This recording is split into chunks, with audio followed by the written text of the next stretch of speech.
Snoqualmie City Council Roundtable meeting to order, and ask Jody to please take the roll call. Councilmember James. Councilmember James. He's saying, he appears to be unmuted. He's saying yes. We can see him saying it. Put your thumbs up, Councilmember James. There he is. Okay, thank you. Councilmember Ross. Here. Councilmember Holloway. Here. Councilmember Mayhew. Here.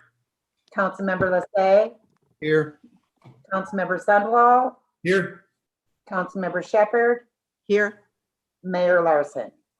I am here. Thank you, everybody. Councilmember Jeans, I suspect what might be going on is when you first log in, there's a little prompt that comes up that says, do you want to do audio by internet or by phone? And if you pick the wrong one, it might be, it might have just cut the audio off on the computer, assuming you're using your phone. So maybe if you logged out and logged back in and watched for that prompt to carefully pick the correct one, that would get your audio back. With that, I'll turn it over to Drew to go ahead and cue up the presentation for tonight. Drew, go ahead. All right. First, thank you, Mayor. hold on, Drew. Yeah, first, Mayor, just because we do have the roundtable tonight, I just wanted to ask a question of the council to make sure that everybody is okay moving on to utility rates, or if anybody still had any questions on the operating budget materials. So I wanted to get that question out there just to make sure. Of course, Robert, there's a number of ordinances pertaining to the budget on the regular agenda tonight, so they'll have ample opportunity to discuss any questions that they might have related at that time as well. Okay, we can go ahead then. Okay, and if we conclude the utilities one, we can of course open the floor to any of those questions as well. But thank you. Go ahead, Drew. All right. Good evening, council members. I first want to wish you a happy Thanksgiving if I don't get to see you before Thursday. On the council agenda tonight for introduction is an ordinance that would establish the rates for the city's combined utility for the next 6 years. The rates incorporated into the ordinance are consistent with council's recommendation of a 0% increase in 21 and a 3.07% increase annually between 2022 and 2026 for the combined utility. And this was based on an average residential monthly bill that assumes a 3/4 meter and 700 cubic feet of water consumption. The recommendation was determined at the October the 26th council meeting and took into consideration the proposed 21-26 utility CIP, as well as the 21-22 proposed operating budget for the combined utility. However, before going straight to the ordinance for discussion, we have Sergey Tarasov here tonight from FCS Group to present his cost of service analysis for the city, as well as describe the administration's recommendation for a rate design. Alluding to earlier discussions, we have defined the overall needs of the combined utility, in essence, determining the size of the revenue pie needed. But now we need to describe for you how we would slice the revenue pie between the different customer classes, and then collect the slices of the revenue pie over time. So without further comment, here's Sergey. Sergey, it's all you.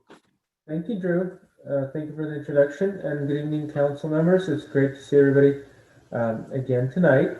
First of all, can everybody see the presentation okay and hear me all right? Yes, okay, I got a thumbs up. Well, great, and again, thanks again for meeting me tonight. As Drew mentioned in the introduction, our goal today is to really focus on the cost of service.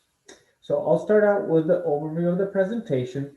We'll do a quick read-back again to get everybody on the same page, because some of the council members it's been some time since we did the last presentation. So just again, a quick refresher where we have been so far and where we are today. We'll get into the overview of the rate setting process just to get everybody on the same page in terms of what step of the study we're on, and then we'll get into the results of the cost of service, mainly focusing on the cost of service, but we will touch upon the rate design portion as well.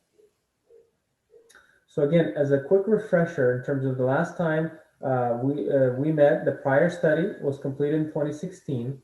At that time, a 4-year strategy was adopted by the council, and looking at the average residential bill, again, this is an average for a typical customer using 700 or 7 CCF on a monthly basis for water purposes with a 3/4 inch meter. A typical customer experienced around approximately 10% increase over a 3-year period. So 10% per year over 3-year period. So the council had to make some hard decisions at that time. The increases tapered off to a moderate level, close to 5% in 2020. And then we're back in front of you now in 2020 to look at the future plan, which we kind of introduced with that step 1 presentation last time. Now, in terms of cost of service, we did evaluate the cost of service for the sewer utility during the last study as well. And because we were in alignment in terms of the overall study, we were also looking at modifying rate structures at that time, specifically for the sewer utility commercial customers, focusing on strength-based rates. The direction at that time was to start progressing towards cost of service on the sewer utility, but doing so gradually, trying to target 25% of cost of service over a 5-year period. And then finally, at that time, we introduced one-time fees imposed new development or upsizing redevelopment through connection charges. Those were really focusing on one-time rates, unlike the utility rates we'll be discussing today, which are ongoing monthly fees. In terms of the progress in the current study, we started the study itself in June of this year, 2020. We've been working with staff to get the analysis formed and presented initial findings to the Parks and Public Works Committee and the Finance and Administration Committee on October 20th. We presented several alternatives for consideration and then followed up with several additional alternatives on October 22nd to the Parks and Public Works Committee, at which point there was some consensus and a recommendation to go to the full council on October 26th. At that time, we provided you with the Parks and Public Works recommendation, and on average, the recommendation was taken into account and modified slightly, where the rate adjustment was deferred for 2021, and any rate action would follow in 2022 and thereafter. Otherwise, the recommendation from the committee remained consistent. Since then, we've met internally as well as with the Finance and Administration Committee on November 17th to go over the cost of service, which will be discussed today during the presentation.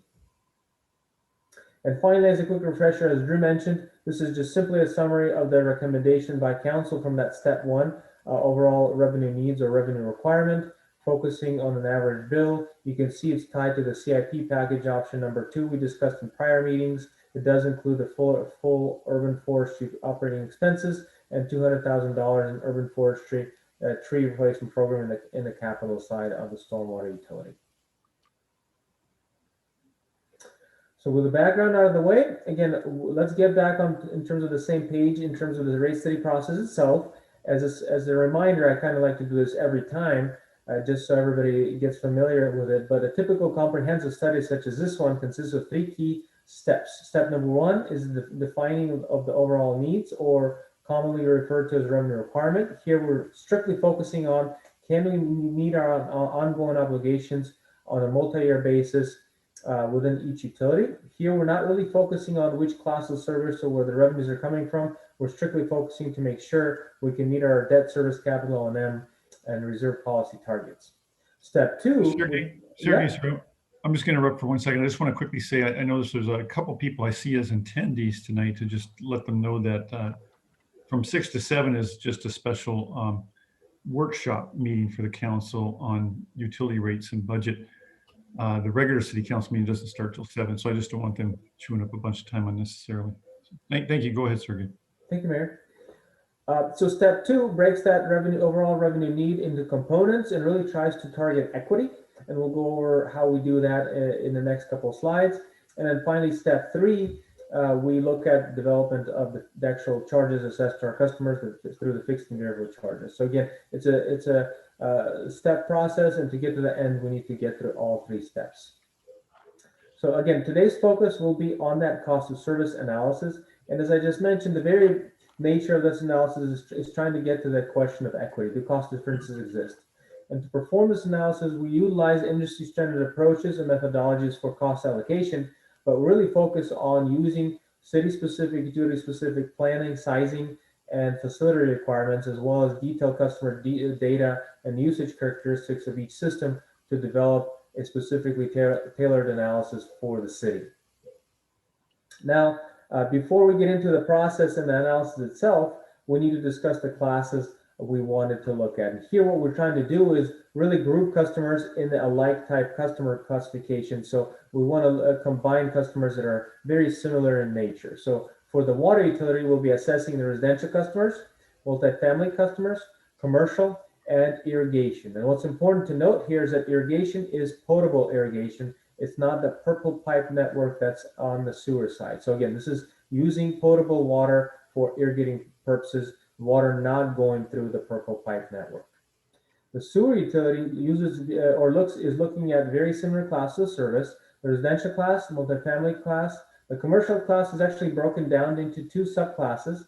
We have our commercial low category, which indicates customers or includes customers that contribute sewage at the same concentration levels as residential customers. So again, these commercial customers are very similar in terms of their contribution of waste that are consistent with residential customers.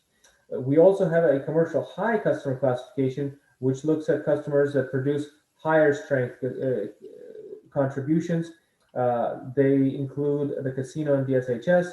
Also a big contributor in this class are restaurants and breweries. So anybody who puts out a lot of dense type of strength contaminants into the system, they're requiring us to have higher infrastructure investment in our treatment plant, or greater operating costs.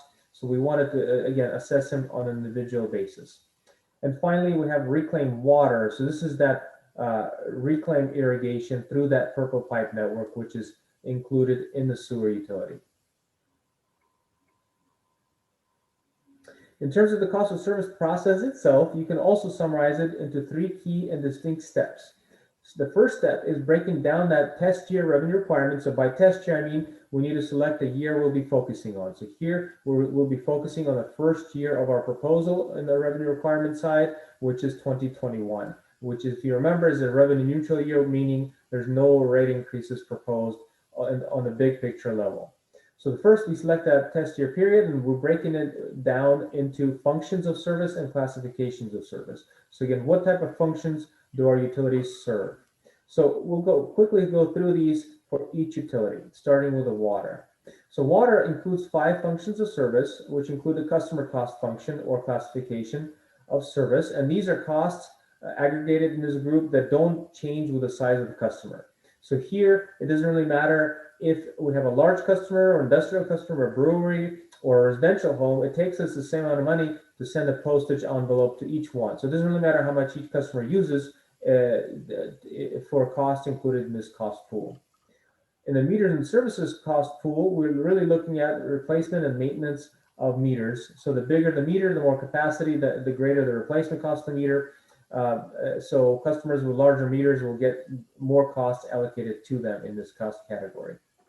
The base demand costs are related to sizing the system and operating the system for an average condition. What would be the system needs for average purposes? The peak demand portion focuses on infrastructure upsizing and requirements to meet peak day demand or maximum day demand or maximum hour demand. It depends on the information we have available. And when we talk about peaking, we're focusing on upsizing of infrastructure, not just a specific point, is the entire system, meaning that storage tanks have to be upsized to meet peak demands. Our pipes have to be bigger to meet that additional requirement, as well as our pump stations. So again, it's everything encompassing. And then finally, fire protection, again, similar to peak, this is more than hydrants. This is, again, upsizing of infrastructure to have adequate pressure for a specific duration to provide fire protection through storage, additional storage requirements, pipe sizing, and pumping. On the sewer side, we have the same type of customer component. Flow here reflects to actual collection of effluent that's going out to the treatment plant. BOD is related to bio-oxygen demand quantity, basically a certain concentration metric that we have to treat at the treatment plant that varies by type of customer. Total suspended solids, or TSS, is another classification treatment that we look at and measure between the different customer classes of service. And finally, reclaimed water, that purple pipe network, is its own classification or cost pool that we group our costs into. So once we have established and broken down our revenue requirements into these cost pools, we have to develop allocation factors using historical and actual customer data from our billing records and develop allocation factors.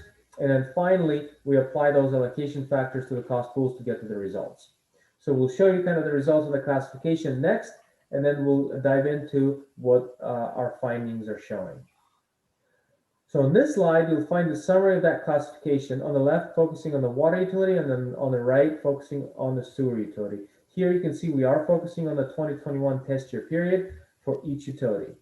Looking at the pie chart on the water side, we see that our system is sized to mainly focus on the base and peak needs, which is about 67% of our total cost, followed by fire protection and meters and services, each at about 15 and 16%. And then the customer portion is a pretty small percentage, about 2%. On the sewer side, our system is designed to mainly collect the flow through the piping collection infrastructure and lift stations, followed by treating the influent at the treatment plant, which is about 44% of total costs, followed by reclaimed water and then customer. Next, developing allocation factors, applying them to our cost pools gets us to the results. Now, before diving into the results, I wanted to go over what we're looking at on the chart first, starting with the table down below. Here we're simply summarizing the results either visually through the graphic or numerically through the table. And I'll start with the table down below. First column that we're going to focus on is the existing column. This represents the amount of revenues we're forecasting these customers will generate in 2021 under current rates. That's important, under the existing rate structure. Cost of service column indicates what the cost of service analysis is showing the collection should be. And then the dollar and the percentage signs show what are the adjustments necessary to get each class to cost of service. Now, for everybody's reference, a negative number represents or implies that the class of service is paying more than their equitable allocation and could potentially go down. A positive number represents the customer class is not paying their equitable share of costs and could potentially go up. And the percentage represents the amount of the increase or decrease necessary to get each class within the cost of service range of reasonableness. Now, speaking of which, within the cost of service industry, there's a range of reasonableness, meaning that every year we have slight changes from the average that are occurring. Our customer growth is different due to economy. Certain classes grow or contract at different rates. Our budget line items are budgeted differently. So there's always a little bit of a noise occurring year to year. What we're really trying to do is focus on an average type year when developing and setting cost of service based rates. So what we typically say is if we're within plus or minus 5% of the overall average, we can be considered within cost of service. So in this case, because we don't have any rate action plan for 2021, the range would be -5 to +5%. So if a class is within that range, they can be considered within cost of service. And if you're looking at the table below, you'll notice that the residential class is right in the middle, pretty much right at cost of service.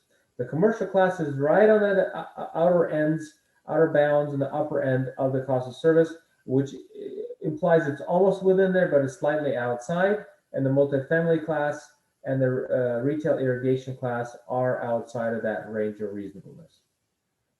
Now, when we review these results internally as well with the administration, due to everything that's going on with COVID, the pandemic, and the economic struggles that our commercial businesses are facing, the current proposal is to defer making any cost of service considerations at this time and to revisit it in 2021, focusing in that year, hopefully when we have a little bit more resolution, the economy recovers on cost of service at that time.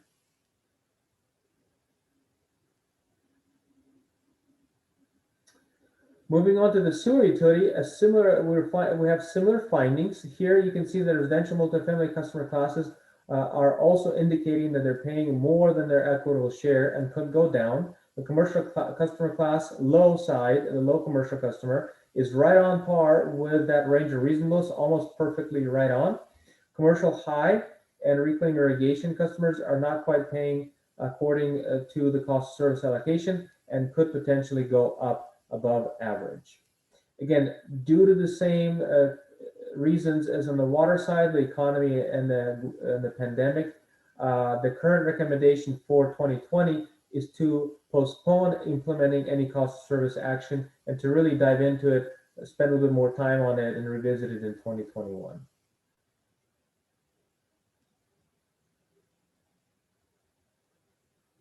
With that, I'll move on to rate design. Now, conceptually speaking, overall, in my opinion, the primary focus of the rate design analysis is to make sure we develop the fixed and variable charges that collect the appropriate dollars identified in the first two steps.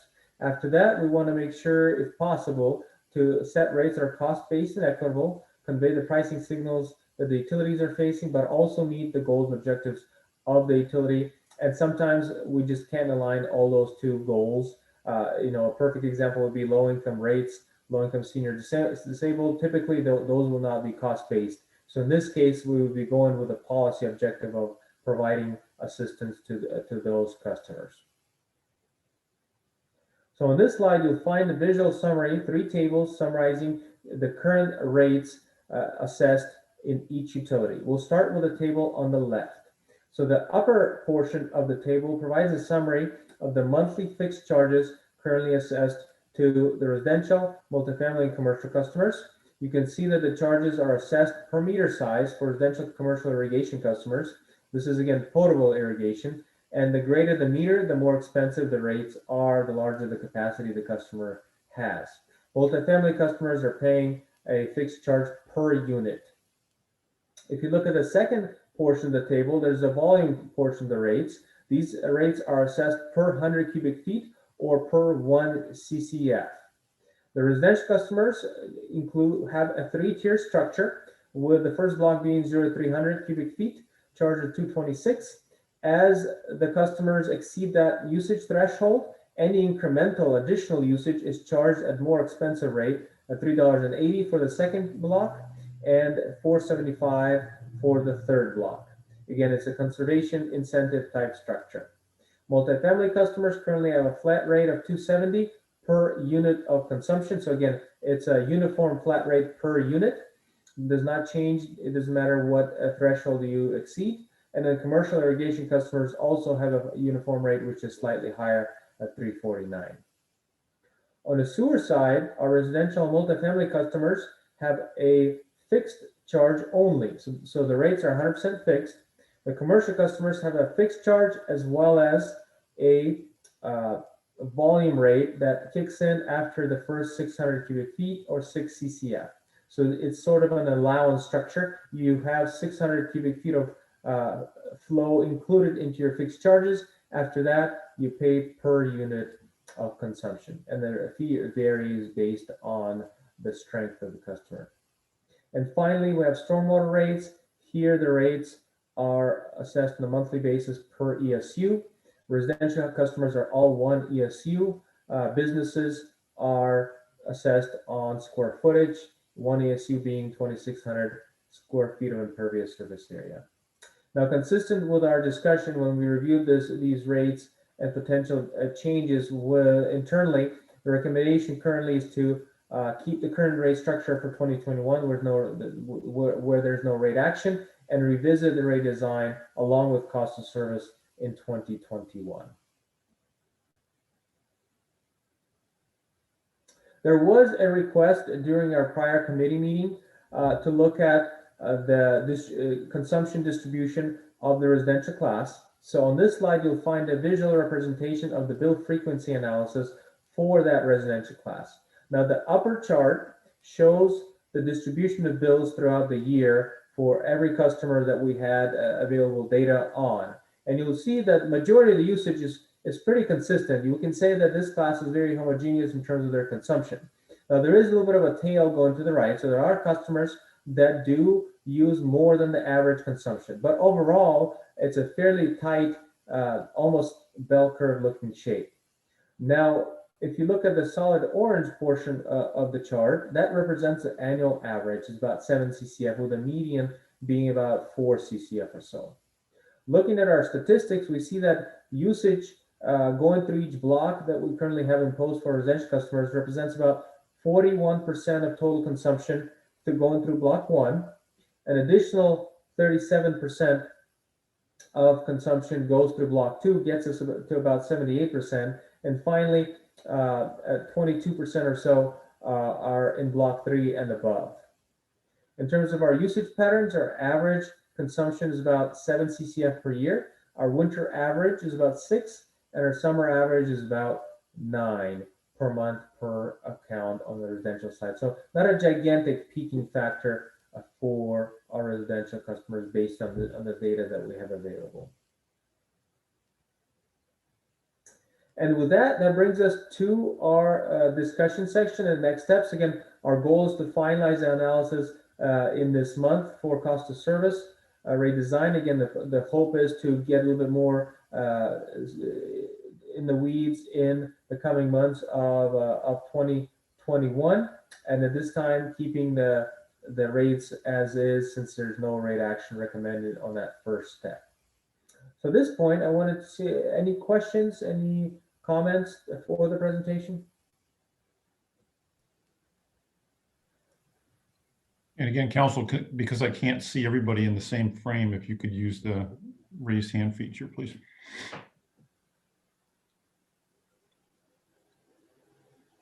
Oh, I'm sorry. Councilmember Shepherd. Yeah, I was noticing how the multifamily is paying more than what they're actually costing the city. I was looking at the rates this time, and I was noticing that their base rate seems to be lower than the residential rate, and their cost as far as for volume is $270, so slightly higher than the blocks. But it seems like the amount that it's out of proportion seems to be more than what the actual rates are. Can you kind of explain why the multifamily is so out of balance with what their costs are versus what their charges are?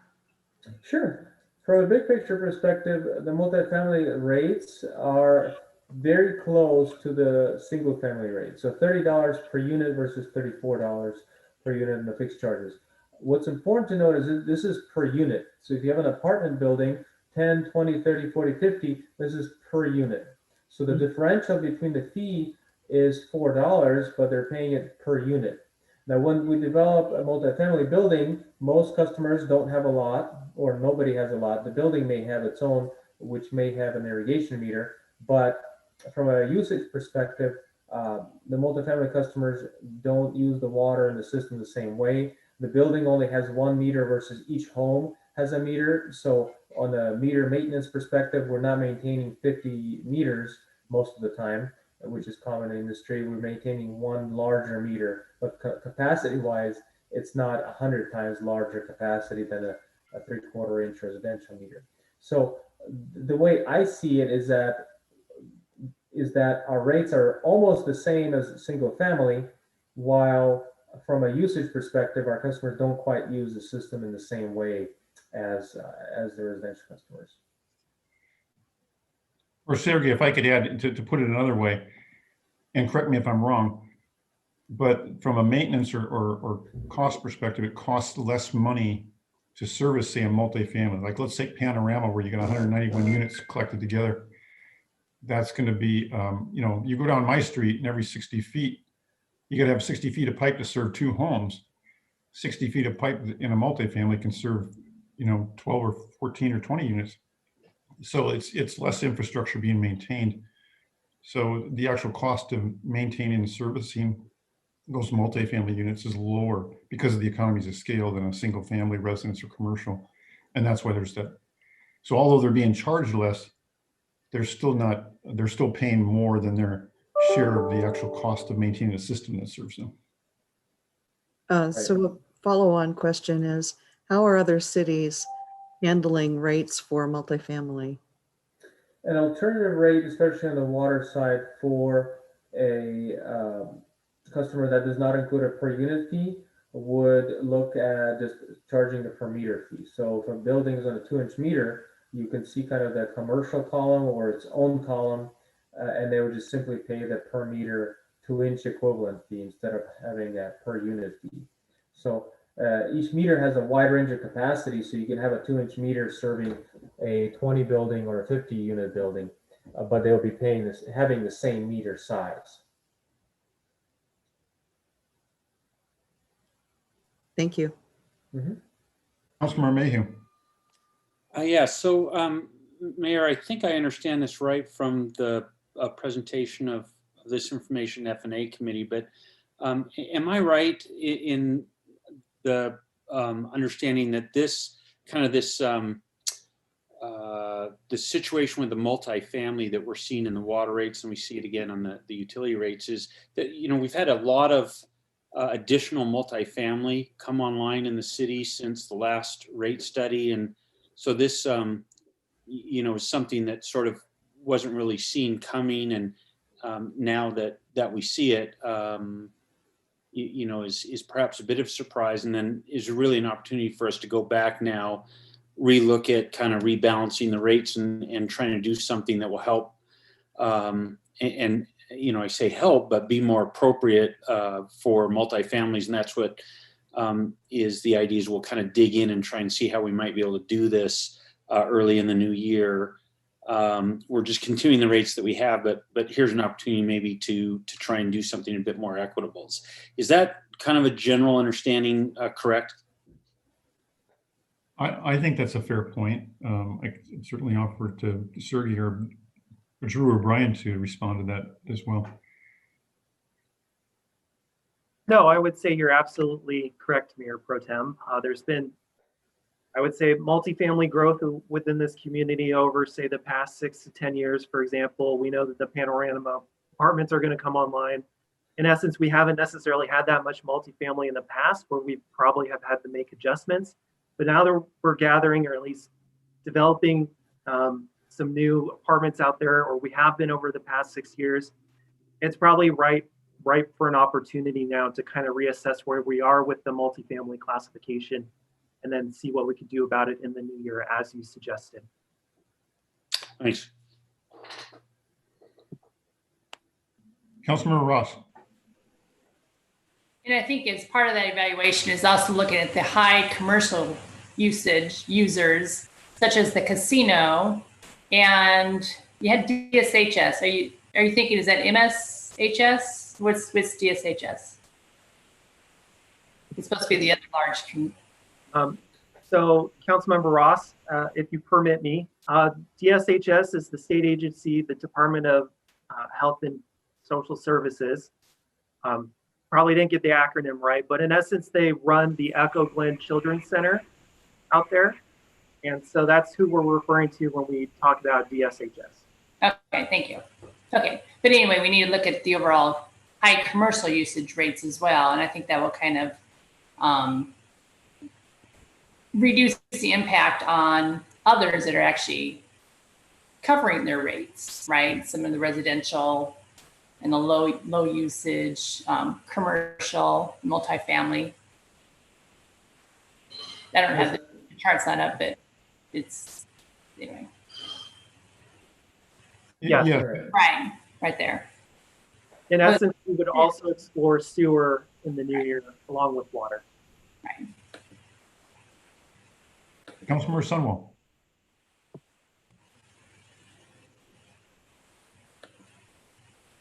Councilmember Sunwell. So it sounds like we're going to punt on, since we've already agreed that we're not going to raise rates for 2021.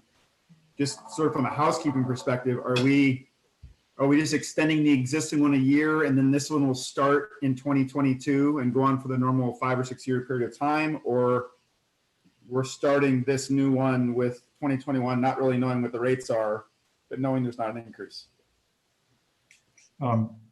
Jim, were you wanting to respond to that directly, or you had another point? Oh. Yeah, so we, Councilmember Sunwell and everyone, just, you know, we discussed this very question at F&A committee and kind of put this question to staff and to our consultant. And so the answer that we kind of understood at that point was we've decided to have 0 rate increase for 2021. So we could sort of think about not doing something here within, so within the idea that we're going to keep rates flat for 2021, Informational meeting. we could still increase one category and decrease another category such that it's revenue neutral in total. So the idea is we don't have to wait till the end of a year to make a move on this. So I think the sense was, particularly what kind of is jumping out, I think, to all of us on these slides, which is that multifamily in particular, and then the high rate commercial, which I think includes a whole bunch of those. I think that the two that Councilmember Ross pointed out are some of the two largest, but there's some others in the high rate too. So there, and then with the water, not the reclaimed water, but the irrigation water. So the idea is we could kind of look at all of those and make some adjustments, maybe even early in 21 within that context of still being revenue neutral. So the idea is we decided before, let's go with 0% and then 3% in total. So we go forward with that, but then basically dig in January, February, really look at kind of this rate design question and maybe tweak some of those rates. And we could implement that, early on in 21. So I think the feeling was, no, let's kind of attack that early on in 21 and make a change if we, if we can come to some sense of what that would look like. And kind of the belief was, we probably could solve this within a month or two. I guess I would just hope that we would. I know sometimes when I put things off at the end of the year to punt to next year, it ends up being June. And before I get to it, and I would just encourage us to not let off the gas pedal on this. I'd love to have it done in February, March. To be honest, the discussion at F&A committee was January. So the sense there was everything you're saying, only even more. I encourage you to remind us all, or do we intend to hit it in, early in the year and keep at it? In fact, we felt the council members would probably be sort of going through withdrawals if we stop roundtable meetings right away. So that's a good reason to continue some roundtable. Councilmember Holloway, you had your hand up. Did you have it, addressed her? Well, I guess I come at it, Sean's question a different way. That's our decision, and I think we all agree. At beginning of the next year, let's immediately look at rebalancing the rates, keeping the aggregate the same, and set that as a goal and expectation. So I second what Sean said. I'm done.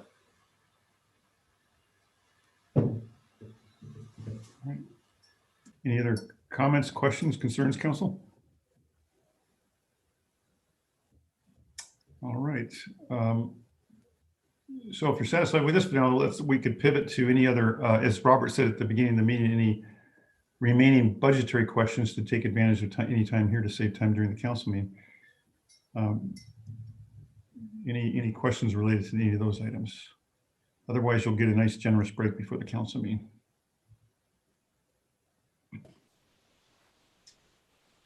All right, we'll see no hands going up or concerns. Let's, again, no reason why you just can't stay logged in. Just mute your microphone, turn your video off, and we'll see everybody back here promptly at 7 p.m. Thank you. Drew has a question, I think, Mayor. Hurry, Drew. Nobody's listening. I thought Drew was waving. I thought he was waving goodbye. No, all I would say is this budget roundtable had 2 items listed, and we've covered one so far. There's a second one regarding the 2020 or 2019-2020 biennial budget amendment, where the F&A committee also requested that I present on that during this time period. There were 2. Also hold that for later if desired. Nice, Drew. I was going to go have dinner. Well, if everybody's still here, we could continue on. Sorry, use that raise hand feature, Drew. That's what I was looking for. Yeah, I couldn't find that, unfortunately. All right. So, well, I don't think we've lost anybody. So let's go ahead and continue then. All right. Thank you. And sorry, everyone. You'll pay for this later, Drew. I know I will. Got it. All right. So thank you, Mayor. The goal today is to introduce you, summarize, discuss, as well as hopefully conclude several pieces of legislation that is before you today. In particular, I've been asked to introduce the final budget amendment for the biennium and can summarize the 2021 property tax decisions required before the end of the month, as well as address the 21-22 biennial budget ordinance when those come up for later discussion. To begin with the 2019-2020 biennial budget amendment, this is the last budget amendment for the biennium and really closes a 2-year chapter in the life of the city.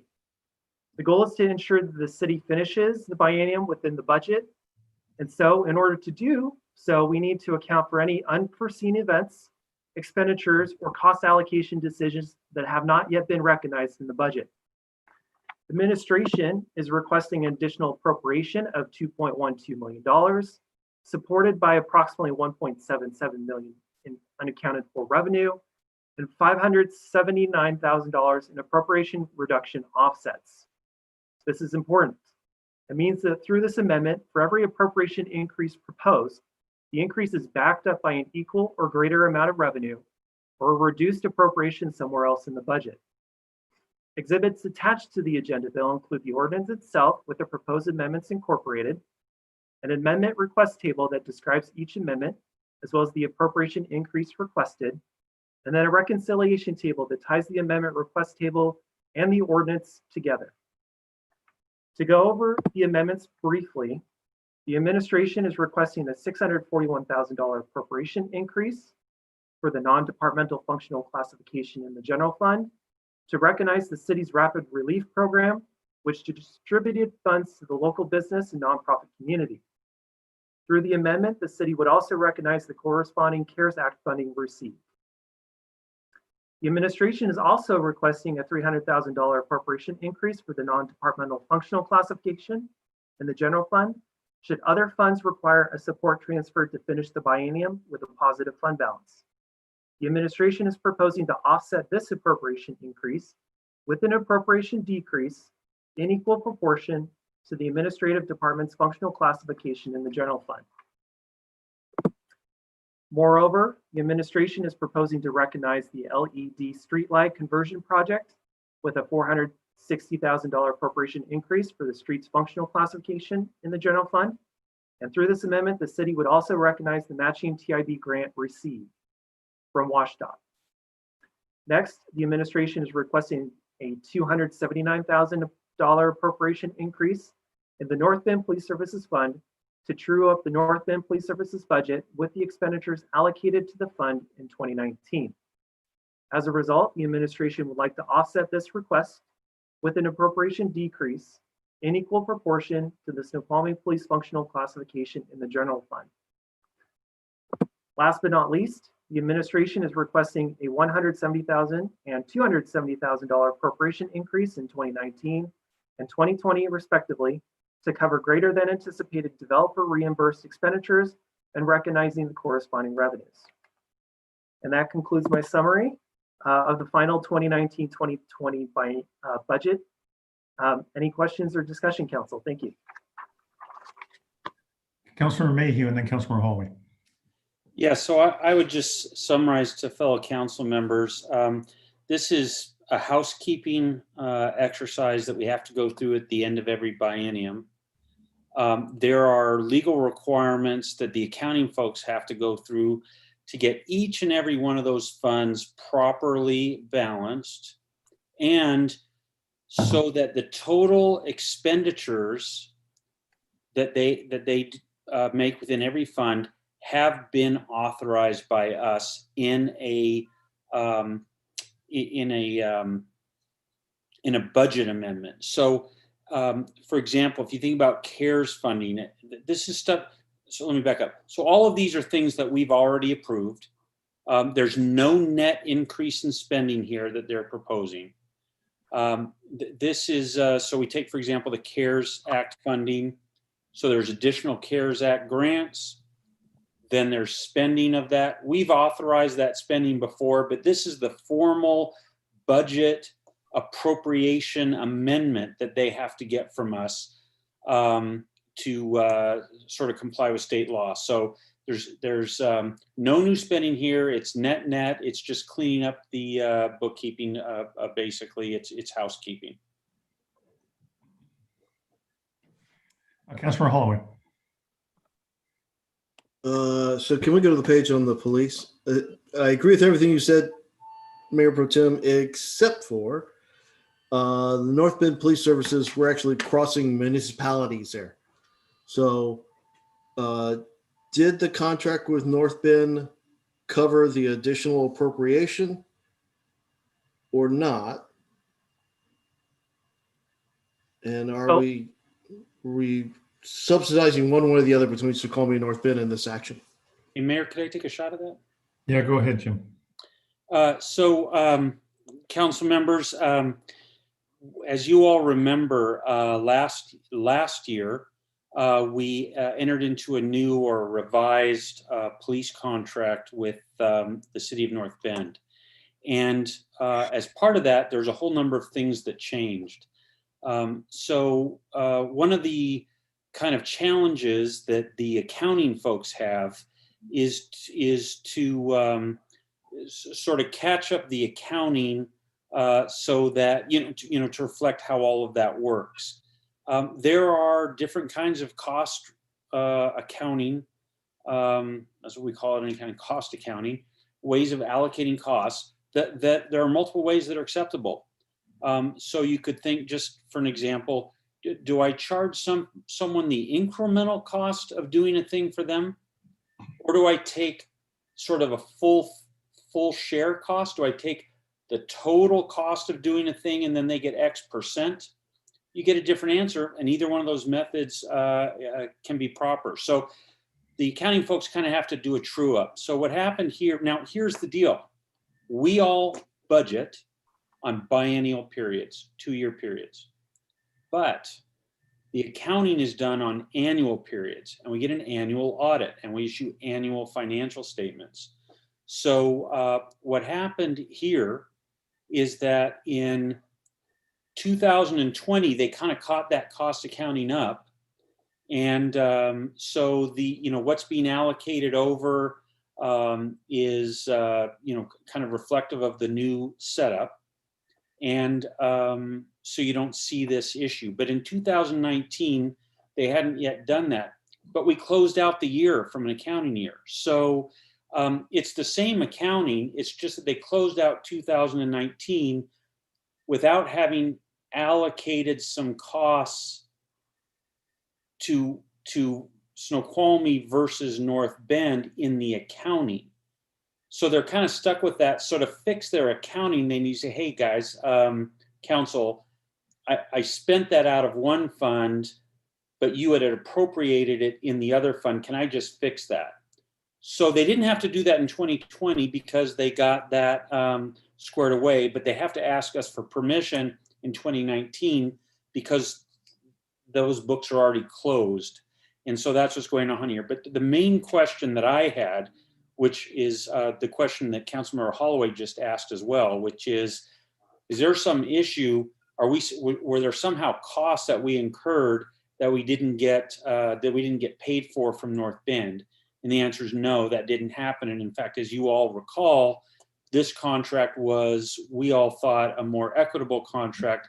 There's certain supervisory costs, I think some sergeants and other supervisory costs, where in the past, Snoqualmie had been bearing a larger percentage of those and North Bend stepped up. So as you all remember, in fact, the assessment was that this contract was more equitable, that North Bend was picking up a larger share of some of these common costs or shared costs, if you will. And that is, in fact, exactly how it's played out. So this is just kind of cleaning up some accounting from 2019. And as you see from the fact that they don't come to us with this in 2020, they've worked out that cost accounting. And so they've kind of got an accounting problem to fix. Robert, did you want to add to that? Your hand was up. Yeah, I just wanted to say that we'll talk with the North Bend. We'll talk more detail probably at a retreat, but we'll talk with the full council about that contract a little bit more. Just a side note to what the Mayor Pro Tem said, the contract was actually passed after the budget was ratified 2 years ago. So this was inevitable. We were kind of under the direction to wait until the end of the biennium to make, one global budget amendment. And that's what this is part of. Councilmember Shepherd, or Councilmember Holloway, was your question answered or addressed? All right, Councilmember. So in the amendment, are we going to have details of what comprises the amounts that we are going to be approving for the adjustments and when it was approved? You mean, for example, the 640 on the CARES funds? I'm not sure if I follow. Well, I'm thinking of the refunds for the developers. Refunds. Drew, do you know what slide to go to? I can try to answer that question. Councilmember Shepherd, this is routine. What happened was, and this was for the environmental impact statement work. A bulk of that was for the environmental impact statement work for the mill site. And so this was work that was already for services rendered. And then of course we do get reimbursed for that. As far as the details, I unless the whole council wants the details, I don't understand. Usually we don't have the full detail line item of the information here in this amendment.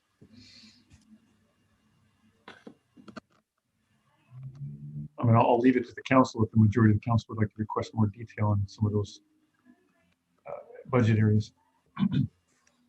Any other questions or comments at this time on the presentation? All right, going once or going twice. It still looks like some of you might have about 9 minutes to get your dinner. So with that, let's take a nice generous break, or at least a 9-minute break. We'll see everybody back at 7 o'clock sharp. Again, just leave yourselves logged in, just mute your audio and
Would just ask the council members to turn on their video again when they return, so I know we have a quorum here.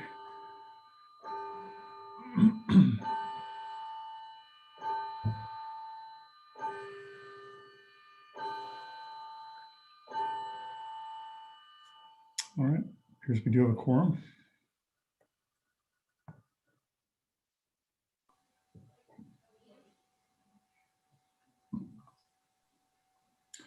All right, so I'll call the Snoqualmie City Council meeting to order and ask the city clerk to please take the roll call.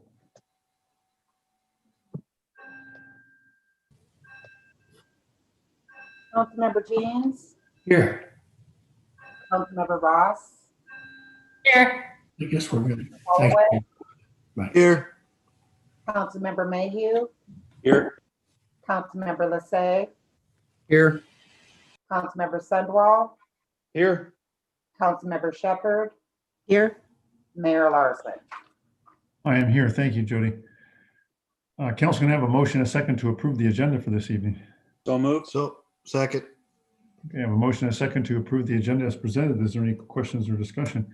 I first want to quickly say I've had a chance to talk to most all of you, I think with the exception of Councilmember Shepherd. I left a message with her earlier and regarding an issue with the old library and a proposed use for a very limited use for the Snoqualmie Valley Shelter Services. So hot off the presses, Bob Sturbank just finished that resolution. Jody's scrambling to add it, but I would request that that item be added under committee of the whole if we could. So moved. So, second. All right, have a motion, a second to add as I described. Any further discussion on that item? All right, and also council, I anticipate some guests tonight to maybe speak to that issue. And so given I think a lot of the ordinances and whatnot, won't probably be as much public interest. If you don't mind, I'll try to move that item up on the agenda so those folks can get on with their evening a little earlier. With that, Councilmember Shepherd, you had some. yeah. I want to remove from the consent agenda the warrants and AB 20-100, AB 20-101, and AB 20-102. Okay, so basically everything except the minutes. Alrighty, any other questions, comments, council?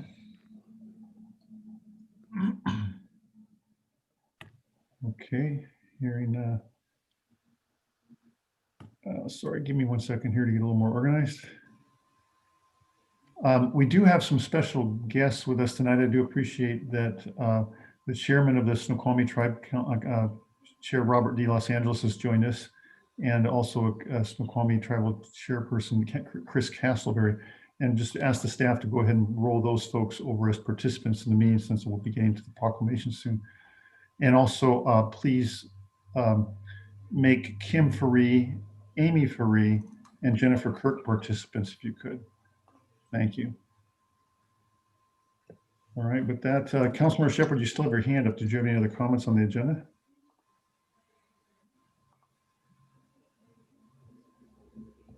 No.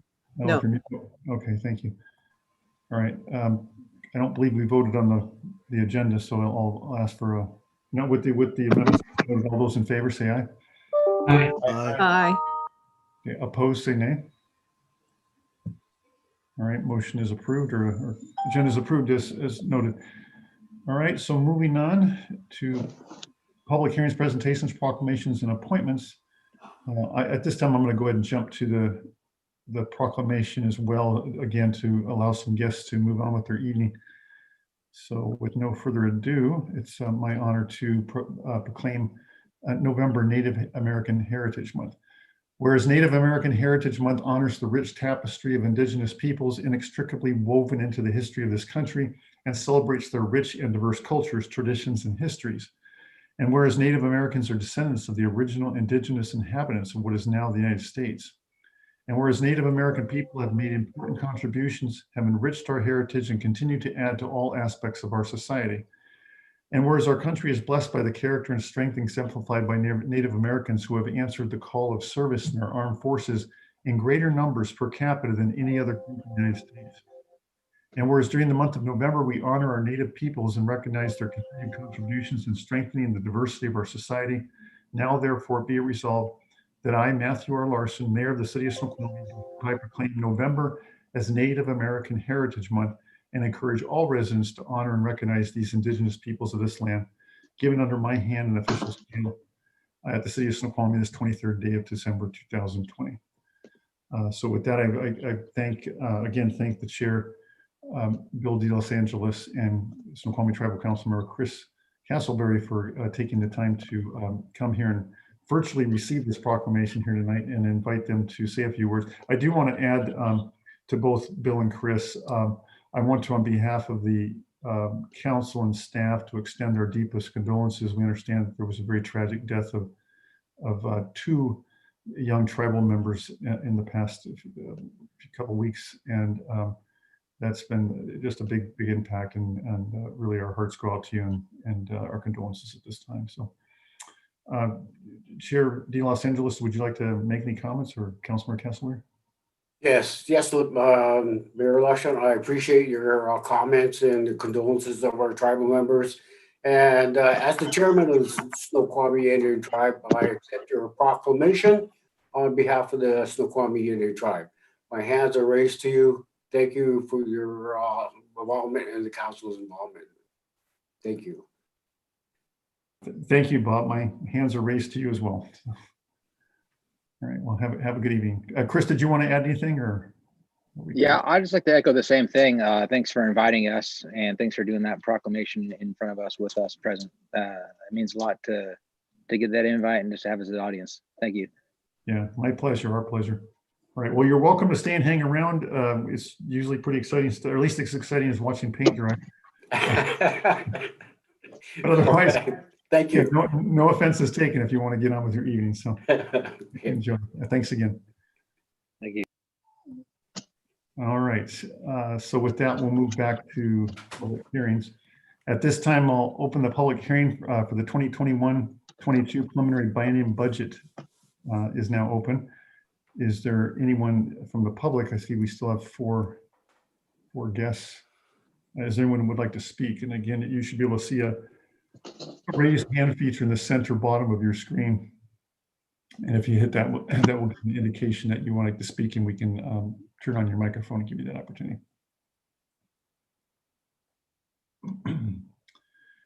All right, seeing no hands go up, the public hearing is now closed. We'll move on to opening a public hearing regarding the 2021-22 revenue sources. And I see now that Richard Shields' hands are going up. So if the staff could turn Mr. Shields' microphone on, that would be greatly appreciated.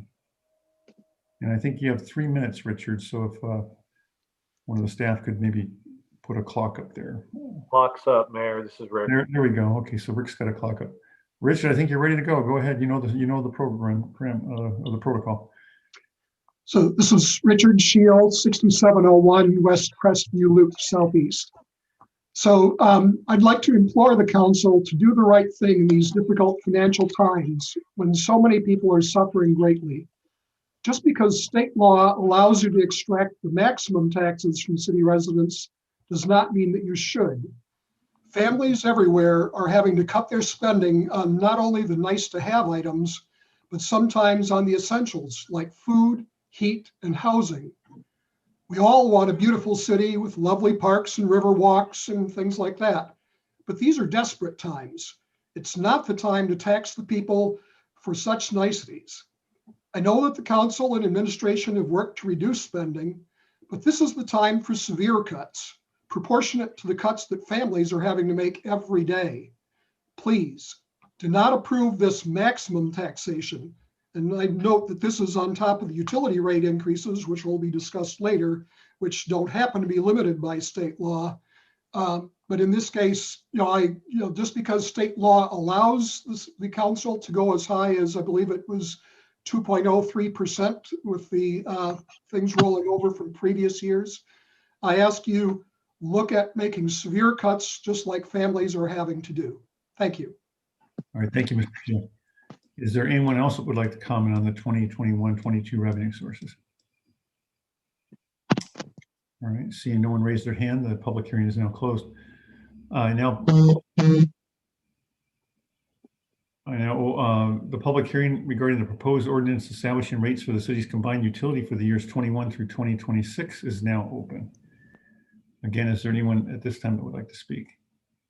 Mr. Shield, again, wait a moment while we get your microphone turned on. Okay, go ahead, sir. Thank you. Again, it's Richard Shield, 6701 West Crestview Loop Southeast. So the comment I'd like to make on the utility rates is that the proposed rate structure continues the practice of having a huge base rate and a minuscule consumption rate. This places a heavy burden on residents who try to minimize their water use. I'm sure you've all seen on numerous discussions on social media by people who ask why they pay over $150 in a month when they use virtually no water. For example, if they were traveling and have no water at all being used. But in particular, people who try very hard to reduce their usage, there's no inducement for them to conserve this precious resource. In another part of tonight's agenda, the city is planning among the capital improvement plans, a project to acquire additional water rights. Instead, I feel that we should start by restructuring our utility rates to incentivize conservation. Right now, people feel like, why should they put in the effort? And I think that a lot could be gained by shifting more of the overall revenue from the base rate into the consumption rates. Thank you. Thank you, Mr. Shield. Is there anyone else from the public that would like to comment at this time? Including those that we rolled over as panelists. All right, see no other hands go up. The public hearing regarding the established utility rates is now closed. I think that was the last of them. Okay, so we now will move on to citizens' comments. This is generally for items that are not on the agenda, just any item that citizens would like to speak to. Point of order, Mayor? Yes, sir, go ahead. Did we do all 3 public hearings? I believe we did, yes. Okay, thank you. I'll ask the city clerk or attorney or anyone else to tell me if I'm wrong, but I'm quite certain I did all 3. You are correct, sir. All right, Yes, Mayor, all 3. We're done. All right, thank you. I just wanted to make sure and really emphasize who was had a lapse in there. So I'm just teasing Councilor Mayhew. All right, so again, citizens' comments, but first a few ground rules. Snoqualmie citizens have a right to have their elected representatives perform their duties on behalf of the city in an efficient and orderly manner. Therefore, comments will be limited to 3 minutes each. Please wait to be recognized and state your name and address for the record. Direct your comments to the council as a whole and not to individual members. In order to protect the privacy rights of employees and to protect members of the public from legal liability, please note that this is not the appropriate venue to make complaints or accusations about an implied or named city employees or agent. Such oral comments will not be allowed, but can be submitted in writing to the city clerk. Please note that this is not a time to ask questions or debate. The council will simply be respectfully listening to your concerns. So with that, I'll open it to anyone from the public that would like to comment to an item that is not on the agenda tonight. All right, I don't see any hands going up.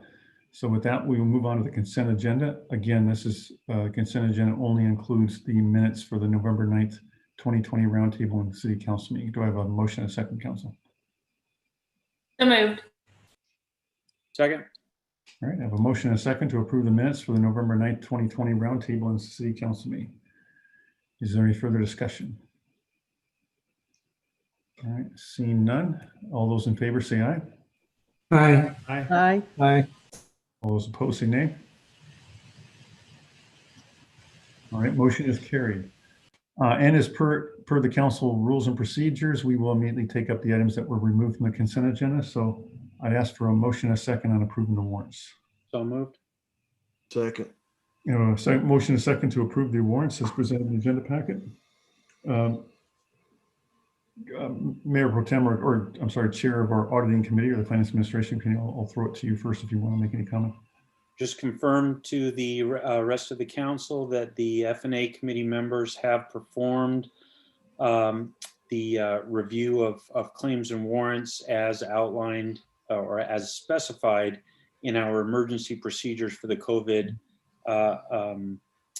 emergency and have no unanswered questions regarding those claims and warrants. And the F&A committee recommended council approval. Thank you. Councilmember Shepherd. So without being able to see any information about what we're approving for warrants, I will not be approving warrants. All right, thank you. Is there any further discussion, council? All right, all those in favor say aye. Aye. Aye. And all those opposed? Nope. All right, motion is carried 6-1. Moving on to Agenda Bill 2100, Amendment number 3 to the agreement for the consultant services with Northwest Hydraulic Consultants Incorporated for the River Street Embankment Protection Project. All right, on October 1st, 2020, the King County Flood Control of KF case, whatever, approval of the 30% design milestone and authorized the city to proceed with 60% design work. Engineering analysis performed as part of 30% design indicated the lineal extent of the project should be extended downstream an additional 103 feet to include the repair of additional portions of deteriorated revetment installed contemporaneously with the King County revetment. The additional length of repair necessitated an amendment to provide for expanded design services. This amendment, NHC Task Order 39 Amendment 3, adds $240,000.21 to the current task order cost of $455,059 for a new product total of $695.80. Move to approve amendment number 3 to the agreement for consultant services with Northwest Hydraulic Consultants, Inc. for River Street embankment protection and authorize the mayor to sign. Second. On a motion, a second as stated, and I'll just clarify the whatever I think was the King County Flood Control Zone District. It's kind of a long acronym. Any discussion or chair of the committee? I'll throw it to you first if you want to comment on this item. Yeah, I thought we had almost every council member was on the meeting when this was discussed. I guess I'm just surprised questions weren't brought up then, but I'm anxious to hear what they are. Sort of. Yeah. Councilmember Shepherd, go ahead. Point of order, Mayor. Did you want to take any public comment on this? Oh, thank you very much. Yes. Is there any member of the public that would like to comment on this item prior to council deliberations and possible action? Again, use the raise hand feature in the bottom center of your screen if you want to speak, and then you'll be recognized. Okay, I'm not seeing anybody raise their hand. So Councilmember Shepherd, go ahead. So this is going to be increasing over 60% from the first agreement to the third amendment for this, for design for this project. And the cost is related to extending it 100 feet. And the city has incorporated 2.9 million into the 21-22 budget to complete the project. And how much of this 2.9 million will King County KCFCD pay for? Where on the city's website is this project detailed for residents to easily see how, where their money is being spent?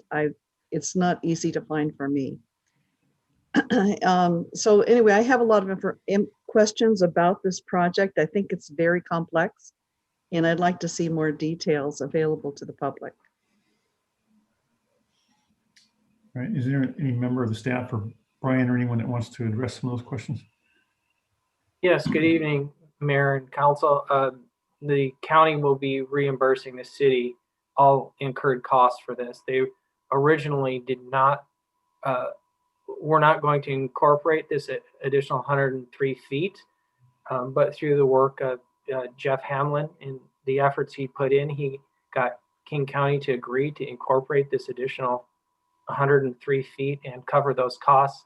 And as part of that, you will see AB 2102 is associated with this, which amends our agreement with King County to include this additional 103 feet of stream bank stabilization. Essentially is what it is and what it equates to. And what we have here is bank stabilization project due to the lowering of the weir and trying to resolve the net effects of the river movement due to the lowering of the weir. So what this is it's essentially a pass-through. Both these agreements, they wanted to use our consultant, which is what AB 2100 is, and they were the agreement of AB 2102 is the amendment with King County that states that they will be repaying us for these services. So this is for design services only, right? Correct. Okay.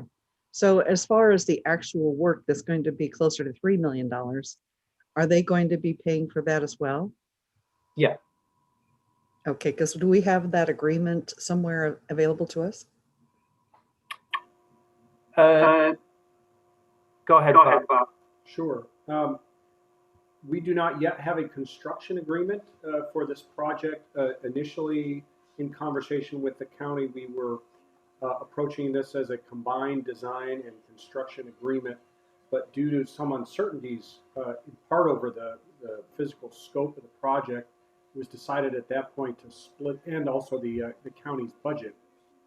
We decided to put it into design, get the work done and paid for, and then take it to the county at that point for their decision whether to proceed with construction or not, based on whatever the estimated construction cost would be and their budget. So no, there's not a construction contract in place yet.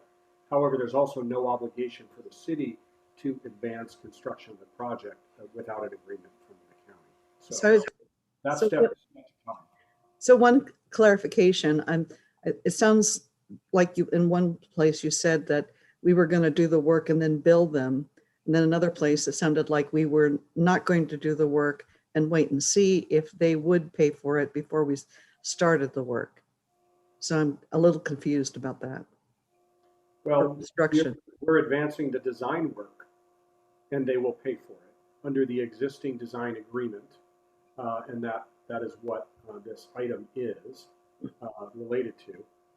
We will not undertake construction until we have a construction agreement in place with the county. That agreement will come to the city council for approval. And what portion of that will the county pay for? Will they pay for all of it? Or part of it? Point of order. I believe that's been answered 3 times already. Yeah, go ahead, Councilman Solomon. We're talking about an amendment here, right? Correct, to the design agreement. Yeah, so we're not talking about construction or anything like that, right? Correct. Right. I mean, knowing I was given a little latitude because, of course, a council member might not feel satisfied even if, well, I guess, yeah, I see your point. Okay, I'm gonna sustain the point. You're saying the agreement was already approved by the council. It's just an amendment, so it's not like the council might reconsider the agreement in general. You can't back out at this point. So to that point, and construction agreement is not up for deliberation. Correct. And I figured one of you were going to say that too. So again, I was given a little latitude, assuming that might be an issue of approving an agreement or not. But since the agreement is approved and this is simply an amendment, I'm going to sustain Councilmember Sunwall's point of order and ask that the council members keep their questions directed specifically to the amendment to this agreement. Drew, did you want to add something quickly to that, or? Yeah, if you don't mind, if you permit me. Basically, as a part of the utility CIP that we're presenting today, you can go find this project on page 33 of the utility CIP. This utility CIP document has also been posted as a part of the public hearing regarding the rates. So the document is accessible on the website to the public if they wish to go there. And then lastly, just probably a minor point, but in essence, the amount that we've estimated that the county would pay is roughly $2.7 million of $2.9 million. I believe that the city would contribute roughly $200,000 towards an outfall at this location. Thank you. Thank you, Drew. Councilmember Mayhew, did you want to add something or question? So from what I hear, this amendment is fully funded by the county. I haven't heard any policy or oversight issue. I understand why I was on the consent agenda now. I call the question. Second. All right. I have a motion and a second to call the question. Again, this is going to require a supermajority or at least 5 council members to call the question. All those in favor say aye. Aye. Aye. Aye. All those opposed say nay. No. Okay. I hear a 6-1 vote calling the question, so there'll be no further discussion. We'll go back to the original motion on Agenda Bill 2100 with no alterations whatsoever. All those in favor say aye. Aye. Aye. All those opposed? No. All right. Motion passes 6-1. I did want to know, Council, this is a, having served on the King County Flood District's Advisory Committee since its inception 13 years ago, whether it's Ken Hearing and others that have served on there, we lobby heavily for these projects for the valley out here and to make sure that those tax dollars, in fact, this is one of the areas where disproportionately more tax dollars come to our community than go out, one of the rare exceptions. So it's exciting for me to see this kind of resource coming back into our community for these improvements at no cost to our taxpayers. So it's a great story. So if for anything else, taking out the consent agenda list gives me a chance to spotlight that, and what a good story it is for our community. So that'll be a great improvement. We had a great meeting with the neighbors down in that area too, and I think they're excited about some of the improvements as well. With that, we'll move on to Agenda Bill 21101, purchase of Trojan UV disinfection system lamps as provided in the service and repair agreement. The Trojan UV disinfection system UV 3000 plus was installed in 2017. For the City of Snoqualmie NPDES permit, the Trojan UV disinfection system must perform at a prescribed minimum level of intensity to meet reuse standards. The lamps have reached their limit on useful life and beginning to fail. Thus not warranted to meet prescribed permit intensity levels, Trojan is the exclusive provider of genuine parts and service for the unit and may only use certified OEM components. Move to approve the purchase of Trojan UV disinfection system lamps as provided in the service and repair agreement. Second. All right, a motion and a second to approve Agenda Bill 20101 as stated by Councilmember Summel. Councilmember Summel, as the chair of the Parks and Public Works Committee, did you want to speak to this prior to opening it up to the? You want to do public comment first? Yeah, thank you. I just remembered that as I was saying it. Is there any member of the public that would like to speak on this item prior to council discussion and possible action? Again, you'll find the hand in the middle of the bottom of your screen. All right, see no one raise their hand. Go ahead, Councilmember Summel. All right, short of it is we need light bulbs to get rid of our waste issue, to treat our waste, and no light bulbs, no treated waste, need to get light bulbs. How was that, Brian? Close, but you're at the wrong end of the pipe, but all right. It's at the. I didn't realize we were going to talk. Yeah, I wasn't talking to you, Brian, but you, Brian, also. Yeah, so this is disinfecting spring water coming out of the ground before it goes into our potable water system. It's more exciting to say it the way I did, but whatever. Actually, Brian Krause, this is the UV system for the treated wastewater, is it not? It's the last step when it's pretty clear. No, I'm wrong. I think John, you're right. Yeah, it gives it a last zap to kill any kind of bugs and bacteria before it goes up to the Eagle Lake for irrigation. That's correct, Mayor. It's the last step in treatment before it either goes into the river or into the reclaim system. Yeah. Just note, Council, on 2 for 2 tonight. Usually I'm the one kind of losing my focus and having to be corrected. Councilmember Shepherd, go ahead. Oh, Bob, did you want to say something before? Bob Sturban? Sure. Just a point of clarification. In addition to council authorizing the purchase because of the dollar amount, council, I think this is noted in the staff report, because this is a sole source provider, because of the system that was designed can only be utilize these OEM lamps. Council is also, by this approval, waiving the competitive bidding requirements. The statute authorizes the council to do that when there's a sole source supplier. So it's approving the purchase and approving the waiver of competitive bidding. All right, thank you. Councilmember Shepherd, go ahead. So I was just curious, how many of these bulbs do we normally have at one time this in use? And how long do they last usually? Brian, go ahead. Brian Krause. Yeah, so I'd like Jeff to jump down on the quantity, but their useful life is 12,000 hours. So that is roughly about 3 years of service on a set of bulbs. And what it is they, as they get toward the end of their useful life, they're not as effective. So they might be working, but they're not as effective at, disinfecting the water. So we're seeing a lot of that occur at this time. So Jeff, if you're on, can you speak to the quantity question? That's a tough one. I don't know the answer to that. We have 4 banks of UV lights.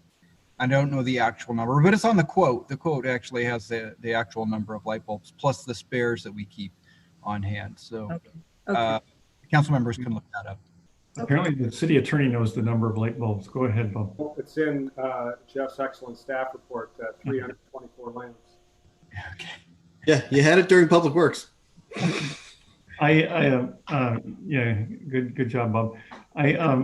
I encourage the council members, if they ever get a chance, to go tour that treatment process from the oxidation ditches to the clarifiers, the sand filters, and the UV system. It's a pretty cool system, but it would be fun to. I know the public works staff would always be excited for an opportunity to give you a tour of those facilities, so you have a much better sense when these resolutions come forward of what exactly it's pertaining to. So it's always helped me to do that. Bob, did you have something else to add, Sturbank, or did you just leave your hand up?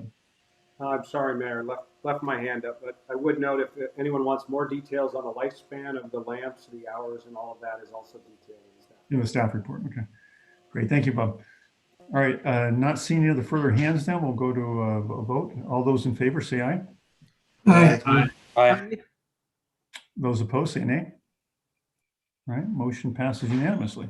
Moving on to Agenda Bill 2102, Resolution 1561, approving and authorizing execution of Amendment Number 1 to the agreement between the King County and the City of Snoqualmie for design of the Record Office Revetment Repair Project.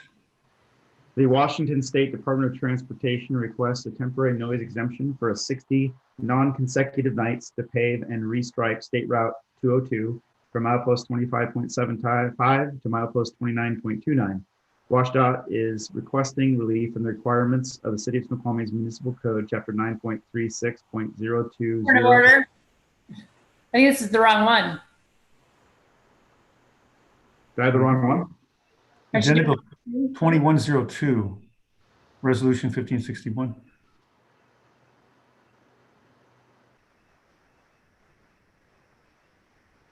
Is that Thank you. Okay? All right. Sorry about that. agenda.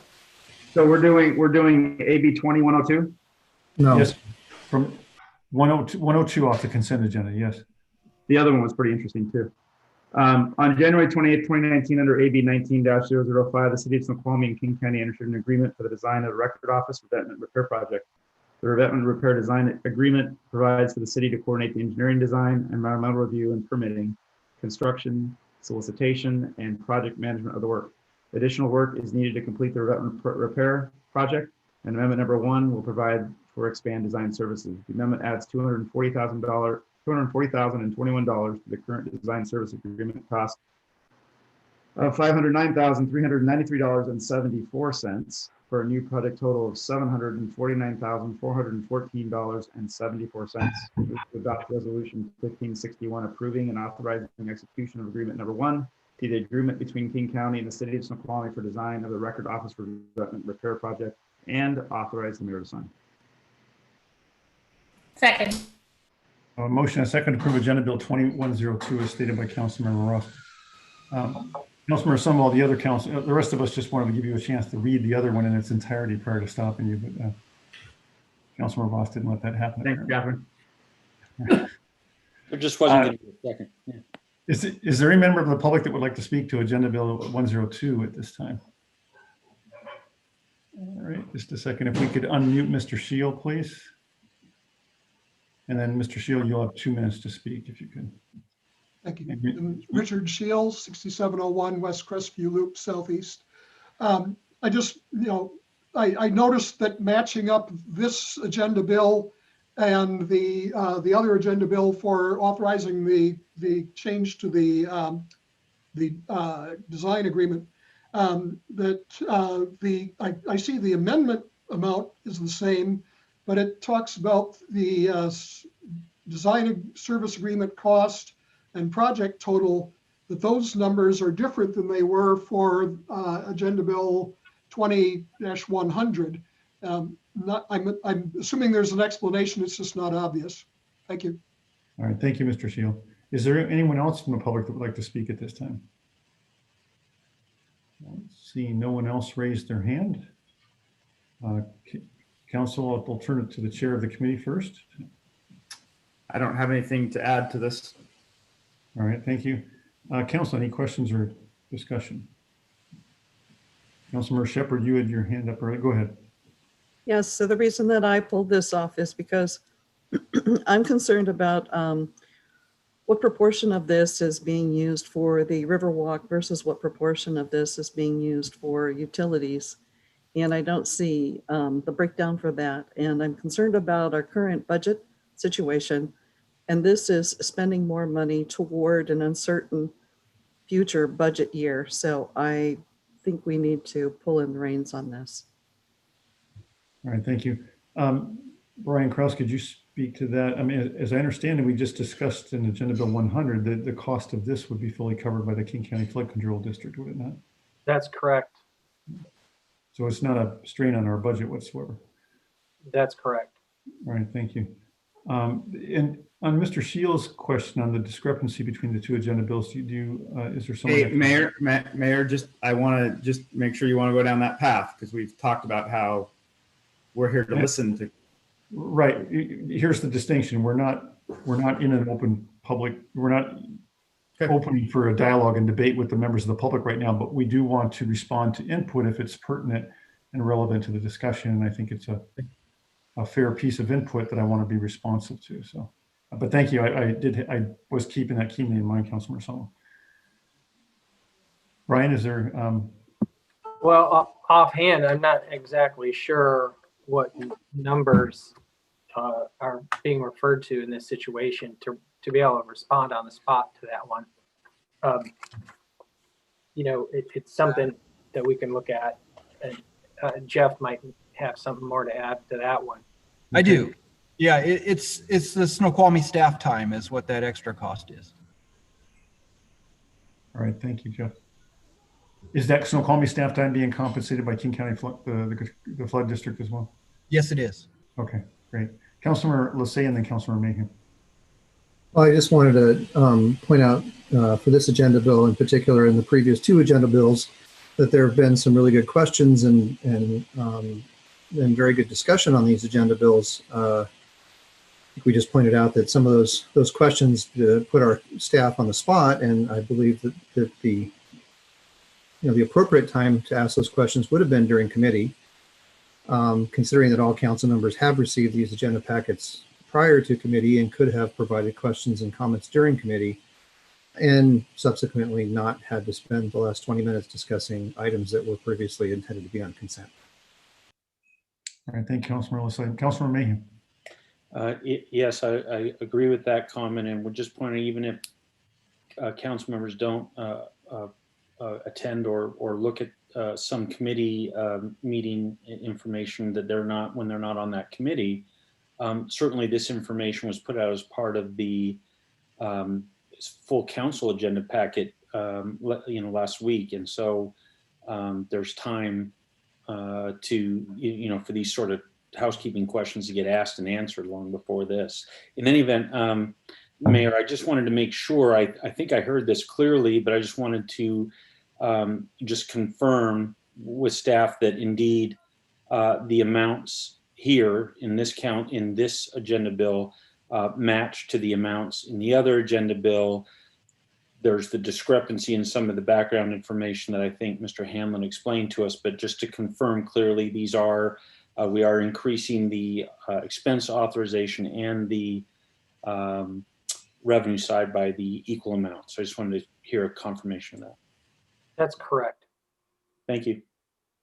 All right, thank you. Councilmember Shepherd, do you still have your hand up, or did you have additional comments or questions? Another comment question. Go ahead. Basically, when I do reach out by email, I don't always get a response. And this is why it does come to these meetings. And I think there is value to bringing this to the council meeting so that if somebody wants to watch one of our videos of our meetings, they can see what's going on. I feel compelled in defense of the staff to say that I'm often CC'd when questions from council members come through, and I am also CC'd on staff responses, and it's rare that a council member does not receive a response, as I believe in that case as well. So I respectfully disagree, but I understand the sentiment. I heard the statement. All right, any further discussion or questions, council? All right, all those in favor say aye. Aye. Aye. Aye. Opposed, say nay. No. Motion passes 6-1. All right, I think we finally wrapped up the consent agenda. Moving on to ordinances, Finance Administration Committee Agenda Bill 20094, ordinance finding a substantial need to set the limit factor at 101% for regular property taxes for the year 2021. This was introduced back on the 9th and I guess is ready for action tonight. Move to adopt ordinance 1238. finding a substantial need to set the limit factor at 101% for regular property taxes for the year 2021. May I have a second? All right, I have a motion and a second to approve Agenda Bill 20094 as stated by Councilmember Mayhew. Is there any member of the public that would like to speak to this item prior to council deliberations and possible action? No, I don't see any hands going up. So council, any questions or comments at this time on this item? There's already been, just for the public to know, there's already been a bit of discussion and comments in past meetings on this item from the council. All right, seeing no further discussion, all those in favor say aye. Aye. Aye. Aye. All those opposed say nay. No. All right, motion passes 6-1. Moving on to Agenda Bill 20092, ordinance certifying an increase in the general taxes for the city of Snoqualmie for the fiscal year commencing January 1st, 2021 on all property, both real and personal in said city, which is subject to taxation. The general taxes are for the purpose of paying sufficient revenue to carry on the departments of said city for the ensuing year. Again, this was introduced on the 9th and is ready for action tonight. Move to adopt ordinance 1239. certifying an increase in the general taxes for the city of Snoqualmie for the fiscal year commencing January 1st, 2021 on all property, both real and personal, in said city, which is subject to taxation. The general taxes are for the purpose of paying sufficient revenue to carry on the departments of said city for the ensuing year. May I have a second? You didn't actually read the summary statement. The summary statement was read in on the 9th, so all you had to do was read the motion. Gotcha. All right. Still need a second. Second. Motion a second to approve Agenda Bill 20092 as stated by Councilmember Mayhew. Is there any member of the public that would like to comment on this item prior to action? Seeing no one raise their hand, council, any questions or discussion on this item? All right, seeing none, all those in favor say aye. Aye. Those opposed say nay. No. All right, motion passes 6-1. Moving on to Agenda Bill 2009, or just for a moment, I was going to. I know that some folks are waiting on the discussion. I committed to maybe. Well, council, let's do that. I committed to some of the guests here tonight that we would. Hang on, give me 1 second. I'm trying to collect my thoughts. Yeah, actually, for the council's sake, or to make sure I preserve time, we'll just continue.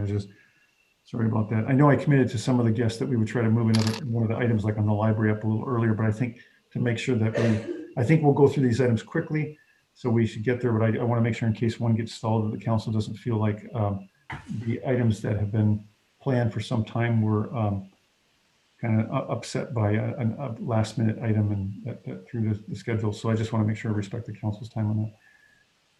Where were we? We're at Agenda Bill 093. Okay, thank you. All right. Next is Agenda Bill 20093, ordinance levying the general taxes and levying excess property taxes for the city of Snoqualmie for the fiscal year commencing January 1st, 2021 on all property, both real and personal in said city, which is subject to taxation. The general taxes are for the purpose of paying sufficient revenue to carry on the departments of said city for the ensuing year, and the excess property tax levies for the purpose of paying debt service on the city's unlimited tax general obligation bonds. 2016, all is required by law and providing for collection thereof. Again, this was introduced on the 9th and is ready for action tonight. All you need to do is just read the motion. Move to adopt ordinance 1240. levying the general taxes and levying excess property taxes for the city of Snoqualmie for the fiscal year commencing January 1st, 2021 on all property, both real and personal, in said city, which is subject to taxation. The general taxes are for the purpose of paying sufficient revenue to carry on the departments of said city for the ensuing year, and the excess property tax levy is for the purpose of paying debt service on the city's unlimited tax General Obligation Bonds 2016, all as required by law and providing for collection thereof. May I have a second? Second. Have a motion and a second to approve Agenda Bill 20093 as stated by Councilmember Mayhew. Is there any member of the public that would like to comment on this item prior to action? Again, the raise your hand feature should be in the center of the bottom of your screen. Seeing no one raise their hand, council, is there any questions or discussion on this item? All right, seeing and hearing none. All those in favor say aye. Aye. Aye. All those opposed say nay. No. All right, moving on to Agenda Bill 20098, ordinance adopting the 2021-22 biennium budget, providing for severability and effective date. This was introduced on the 9th and is ready for possible action tonight. Move to adopt ordinance 1241. adopting the 2021-2022 biennial budget, providing for severability and an effective date. May I have a second? Second. I have a motion and a second to adopt or to approve Agenda Bill 20098 as stated by Councilmember Mayhew. Is there any member of the public that would like to comment on this item? All right, seeing no one raise their hand. Council, do you have any questions or comments on this item? Councilor Losay. So just one confirmation question, and maybe Drew or Robert, you can handle this. I just want to confirm that on the general funds, where we're starting, our estimated starting balance of $4.7 million, we will be drawing down the general fund by $1 million roughly, completing the year 2021 with a projected ending balance of $3.7 million. Is that an accurate assessment based upon the information provided?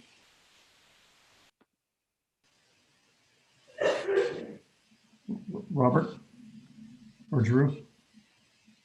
It is, and I do want to emphasize that's our best estimate right now for the 2-year period.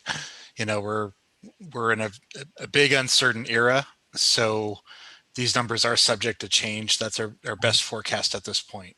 That could change depending on, you know, numerous variables right now into the future. But as far as the planning and the preparation for the next 2 years, that is our best estimate at this point. Correct. Okay, thank you. Because that's where I want to focus on that. I just want to point out as a council, I've lost track of how many roundtables we've had. I know how many dinners have been provided during those roundtables. But at the same time, I think we've done an exceptional job balancing cuts to the city, tightening our belts, and also using reserve funds to make sure that the city still maintains its operational characteristics, that we continue to meet the goals and objectives that this council has had established from far before when I became a council member, and will continue to do that going into the future. So I wanted to point out that we've taken money from a lot of different places and have what I believe developed a budget that will help us maintain a strong standing within the city and our services. Thank you, Councilor Losay. And it's not paying for those roundtable meals that help cut the costs as well. All right. I just want to clarify for the record, we've had 0 roundtable meals in the year 2021. Excuse me, 2020, and I'm assuming 21 too.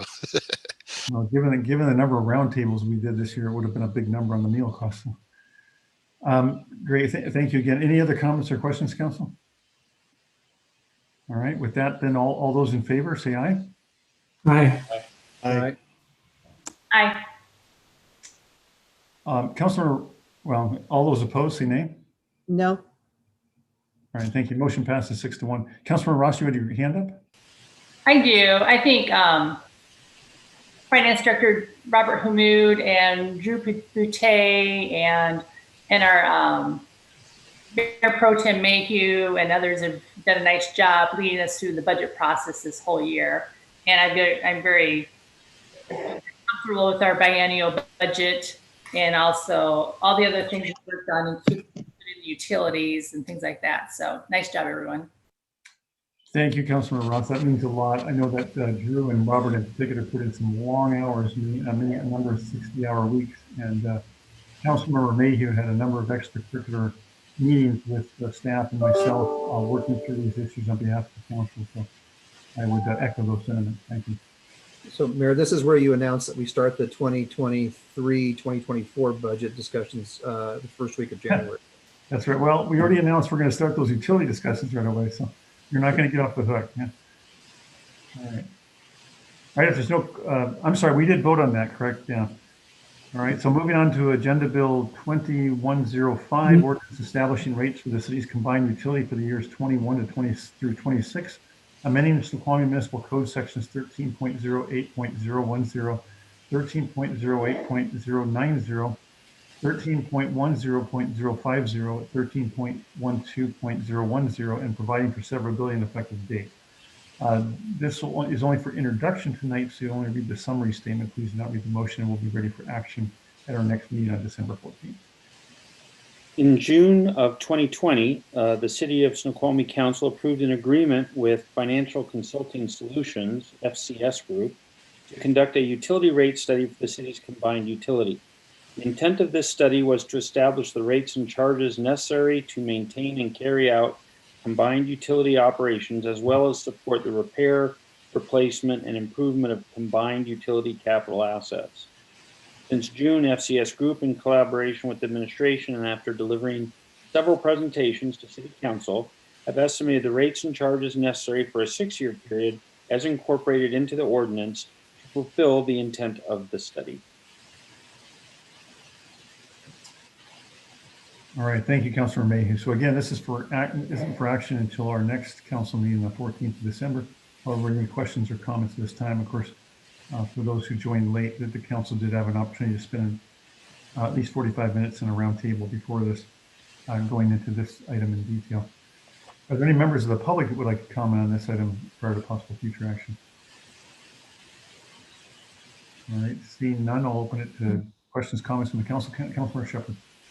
Yes, so the only comment I have is that I think that we don't need to approve this at this point because it's not going to go into effect until 2022. And I know that we still have some things that we're looking to change on this. So can we move this to push it out until we've made other changes to the rate structure? Rather than going to staff, Councilor Mayhew, I'll go to you because I suspect you could address some of those items. Yeah, so one of the things that's important for our city's utilities is the ability to borrow. So while all of us hate the notion of borrowing just instinctively, there are, when you have utilities, you have big costs, and sometimes the appropriate way to finance that is borrowing. To do that at the lowest rate possible to our ratepayers, we need to be able to get a strong bond rating. So there are a bunch of things that go into a bond rating agency's assessment, and governance is a significant one of those. And in governance, they look at things like, do we have rates that go out into the future? Do we have capital improvement plans that go out into the future? Do we manage our system looking to the future? If you look at other cities, they have long-term rates. So for example, the city of Seattle, which might be a good example to strive to reach. I'm sorry, could whoever's typing, please mute? There's someone typing, and if you could mute, please. Councilman Mayhew, go ahead, thank you. So that they do 6-year rates. Doing a 6-year rate doesn't preclude us changing those rates along the way. In fact, that's what well-run cities do as a regular occurrence. But what it does, it gives ratepayers a glide path, an understanding of where rates are likely to go, where we plan for them to go as of today. In fact, it's in our rate structure because we put it there. It lets rating agencies look and see that on a regular basis we have plans in place for the future. Our existing rate structure ends in 2020. So the notion of going into 2021 with no rate structure in place and just sort of carrying on with old rates without having done anything doesn't make any sense to me. We made a decision as a council after hearing from our Parks and Public Works Committee, who went through this in some detail, and then we decided together 0% for 2021 in recognition of the current COVID situation, the recession, and some of the hardships that our residents are facing, our ratepayers are facing, and 3% each year for the next 5 years. We made that decision. Let's put that into our code. Let's be responsible. Let's have the planning in place that reflects the planning we've done. And then let's make amendments in the new year to rate design as we kind of get into that and get comfortable with it. Let's not use that as an excuse to be irresponsible and not pass a rate ordinance and just sort of drift along without one and hurt the city perhaps for a long time in its borrowing capability. I think, thank you, Councilmember Megan. Any further comments or discussion at this time? Again, this is not for action tonight. All right, with that, we will move on to Agenda Bill 2106, ordinance amending the 2019-2020 biennium budget and the biennium amendment and providing for severability and effective date. This is for introduction only tonight and will be ready for action on the 14th of December at our next meeting. Is there any member of the public that would like to speak to this item prior to possible future council action? All right, seeing no one raised their hand. Council, is there any questions or comments at this time prior to? Oh, I'm sorry. Please read the summary statement anyway. This is on 2106, correct, Mayor? I'm sorry. We're not still on 2105, right? We've moved on to 2106. I'm not gathering where that number is. 21. I'm looking at agenda. Oh yeah. I'm sorry. Yes, exactly. Okay. Whoever's doing their dishes, they can come over to my place afterward.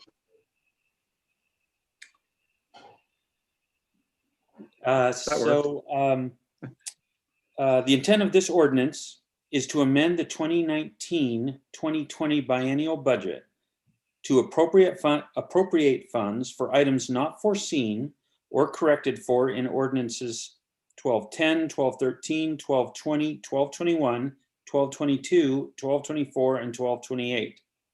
The City of Snoqualmie is requesting an additional appropriation of $2.12 million, supported by approximately $1.77 million in unaccounted for revenue and $579,000 in appropriation reduction offsets in the general fund. All right, again, I've already asked if there was any of the members of the public that want to comment on this item. So is there any further questions or discussion on this item at this time, Council? All right, seeing none, we will move on. Council, there's a number of now agenda bills under reports, but I want to be respectful of some of the guests. We have 3 guests here tonight that are interested in this sort of emergency agenda or resolution we're throwing on the agenda tonight regarding the some uses of the old library building. Is everybody okay with us taking that up now so that those folks could get on with their evening? All right, seeing no objections, then let's go ahead. If I'm going to ask the staff, because again, that thing came in hot off the presses after the meeting has started. So if the staff or someone could, Jody or Bob Sturbank, is there some way that, has someone provided that to the IT so they can get that up on the screen, at least for the council, and I assume that was probably CC'd to the council members as well? That agenda bill number is 109 and it is under committee of the whole. Oh, you inserted it. Okay. Perfect. All right, so again, I was going to tuck this under committee of the whole, so any council member would like to read it in would be great.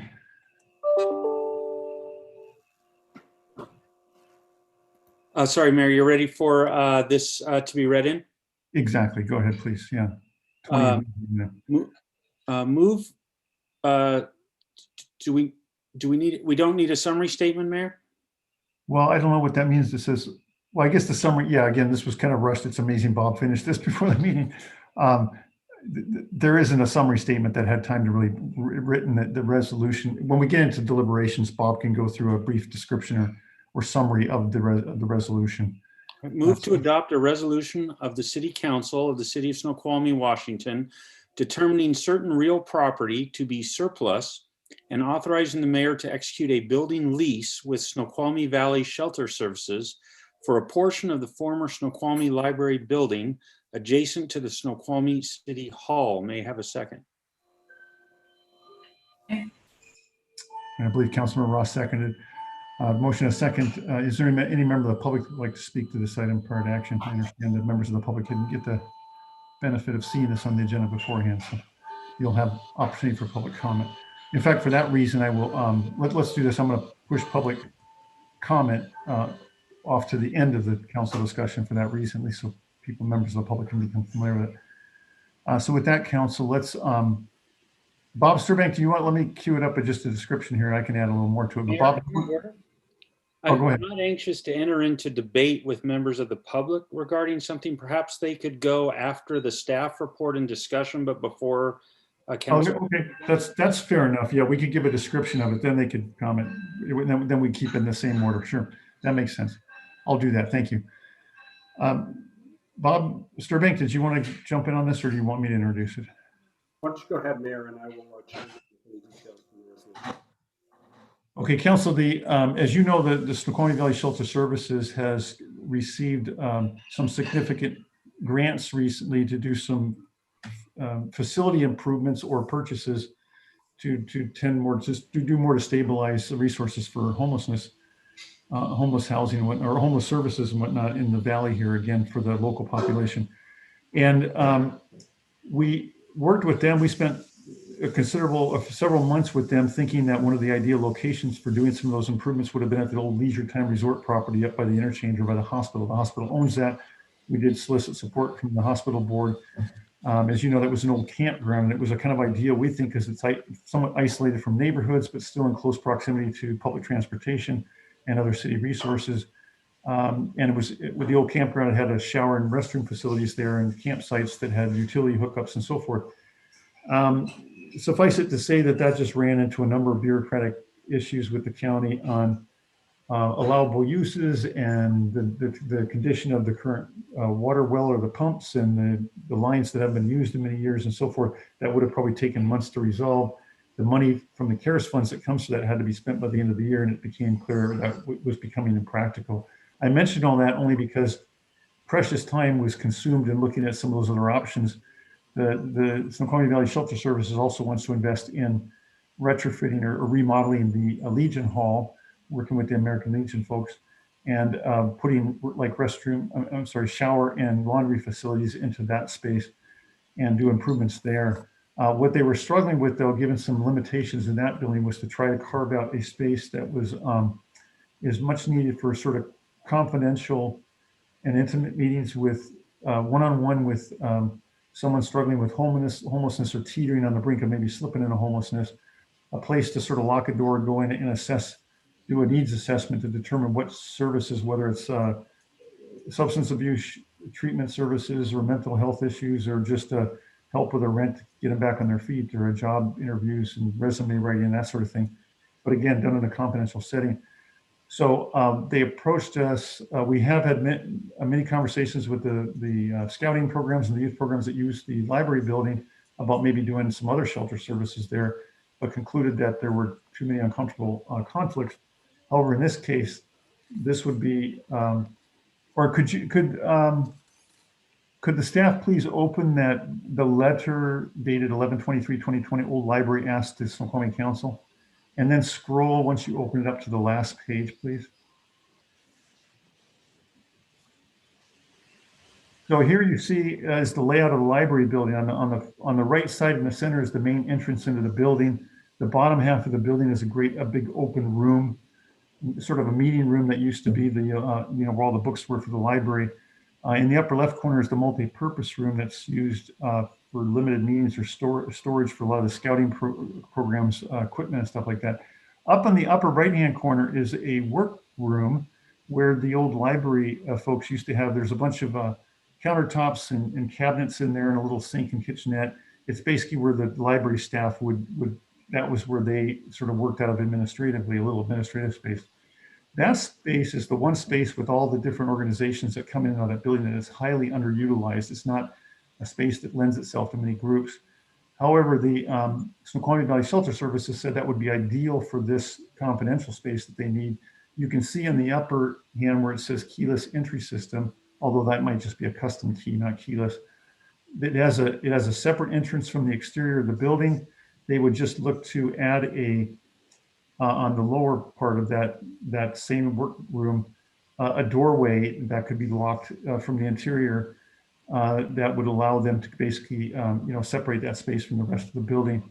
The hours, this building predominantly during daytime, the hours is not in use. It's used quite a bit in the evenings, but not during the daytime. So it would be a matter of maximizing its usability.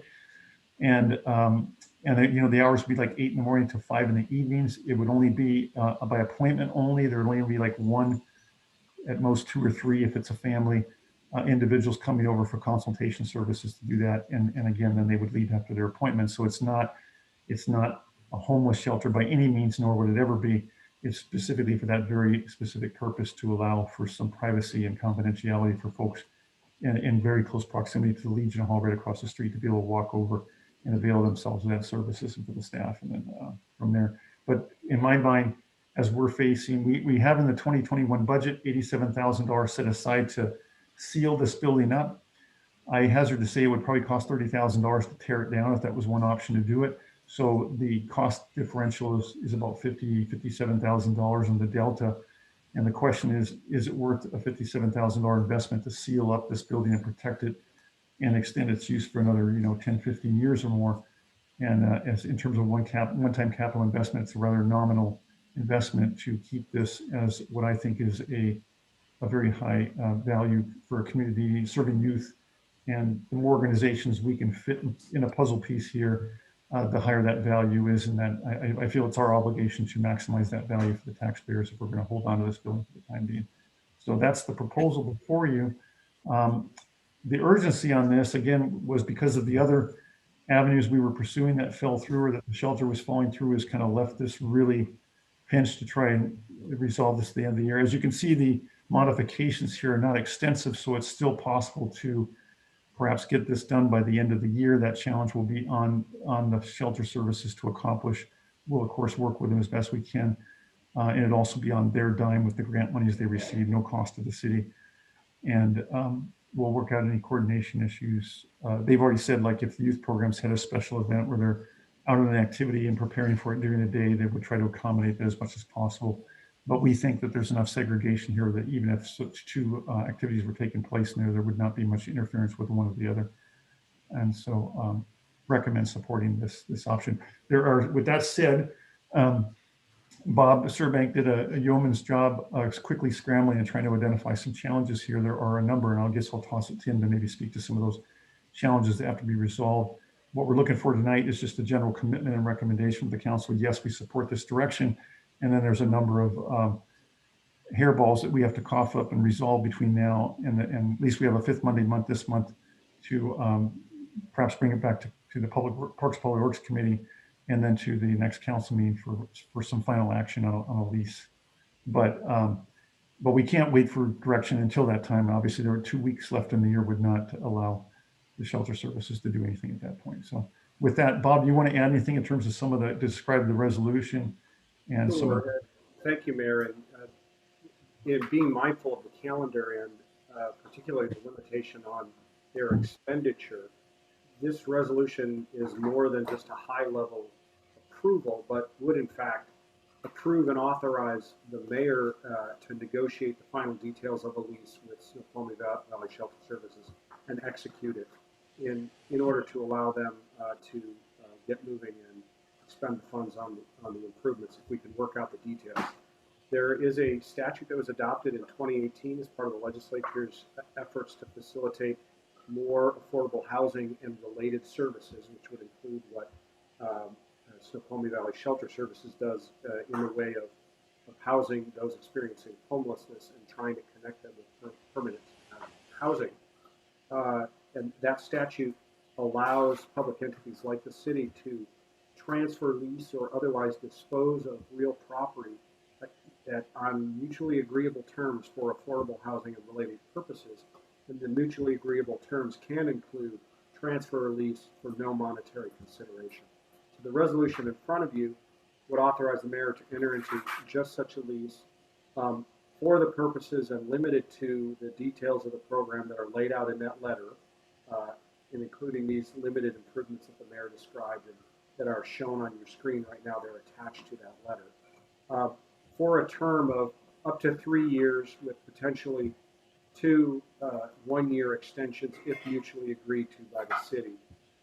SBSS had asked for a 3 to 5 year term. That would get them the minimum and the city an ability to change direction if the council decided to make different use of the building after 3 years, but if not, would also then allow some extension. And so as the mayor described, we were trying to act quickly in order to allow Snoqualmie Valley Shelter Services to expend their grant funds before they run out. Certainly, if we're able to put something together, we could bring it back to the council for ratification if the council would like to see that.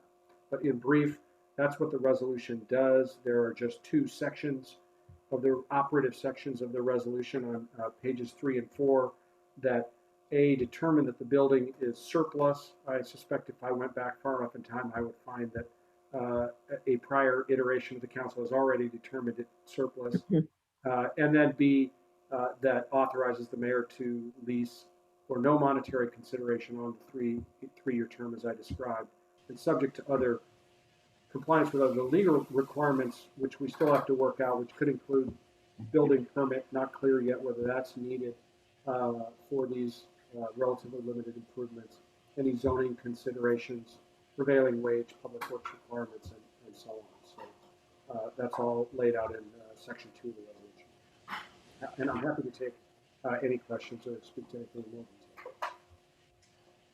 So as was agreed to, at this time, I'm going to open it for comments from members of the public. And I want to clarify, we have Kim and Amy Free, who are connected with the Outdoor Youth Association and the Snoqualmie Valley Venturing Crew, and also Jennifer Kirk. I don't know who Kim is, or Kim Free. Jennifer Kirk is the executive director of the Snoqualmie Valley Shelter Services here tonight. I'm not going to treat you guys as members of the public per se, since you have a vested interest in what's going on with this facility. So at this time, I'll open it to, I see at least a couple of members of the public here and would ask if they'd like to comment at this time on this resolution. All right, see no hands go up, then council. I think Jennifer and Amy and Kim might benefit from any questions or comments the council might have prior to opening the floor for them to add any, or you can ask questions of them as well. But are there any comments, questions at this time? Oh, I'm sorry. Councilmember Jeans and then Councilmember Shepherd. Actually, Councilmember Shepherd was ahead of me. All right, thank you. Councilmember Shepherd, go ahead. Well, I was looking at the floor plan and it looks like there's no restroom for the space that's going to be occupied. So they're going to make sure that they have a dedicated restroom for them, right? In order to seal off their activity from whatever uses the other part of the building is going to be used. That's largely a permitting question, perhaps. I suspect John Cooper might say if you have a space like that. I don't know what the code says. They could either avail themselves to using the restroom across the street or work out some access where at least they could come in the other back door just to use. You can see the 2 restrooms. There's 2 restrooms in the center of the building that come off the main hallway. There's the entrance into the workroom I just described that's noted with the orange. But to the left of there, you'll see there's another entrance that goes down a hallway into the main room. That's the back door of the facility. And right to the right of that hallway are 2 restrooms. They used to be male and female, but now there's no sign on them. They're just, family or multi-use. So again, that would be one of the details would have to be sort of resolved in terms of the access there. But I suspect John Cooper might say, if you want to use that for an office, you have to make those restrooms available. So that's a detail to be worked out. I'd like to see them have a dedicated restroom for them. Well, that won't, you mean, so how would you propose that be done here? Well, I just think you need to maybe make more potties available for people so that. Well, the only thing I could think of that could be done would be to close off the door on one of those restrooms on the hallway side and pop it open on the other side. So at least there was a dedicated restroom going into that workroom. That's something that could be looked at. Yeah. Okay. That's an interesting idea. I'm not sure the only problem is once you make some modifications, again, this will depend on Cooper, whether it triggers updating the codes to the current codes rather than grandfathered, and it might trigger some, as we looked at before in this facility, bringing it up to current codes on handicapped access and so forth. So, but I'm intrigued by the idea, Councilmember Shepherd. So we'll take a look at that. Any other questions? Councilmember Jeans, go ahead. So I've had some concern over the years, actually several years, that this building should probably be torn down. I haven't made that decision. I mean, I haven't decided that in my mind that I would recommend that, but I'd certainly like to have some discussion about that. I thought we might have an opportunity to discuss that in the coming year. And I was concerned about this lease agreement. If it was a 3 or longer year lease, it would forestall the ability to have those discussions.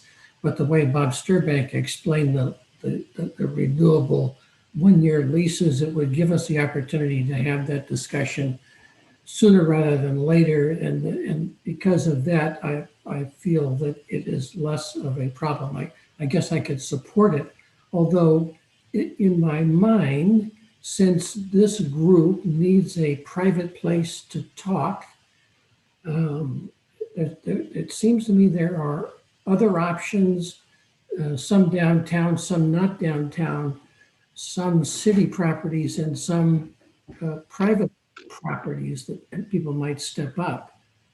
In terms of the city properties, either the police station or the fire hall, I think Meadowbrook Farm could be an option for them, either the room downstairs or there's a room upstairs at Meadowbrook Farm. And I think this would be a consistent use that might be acceptable to the Meadowbrook Farm board.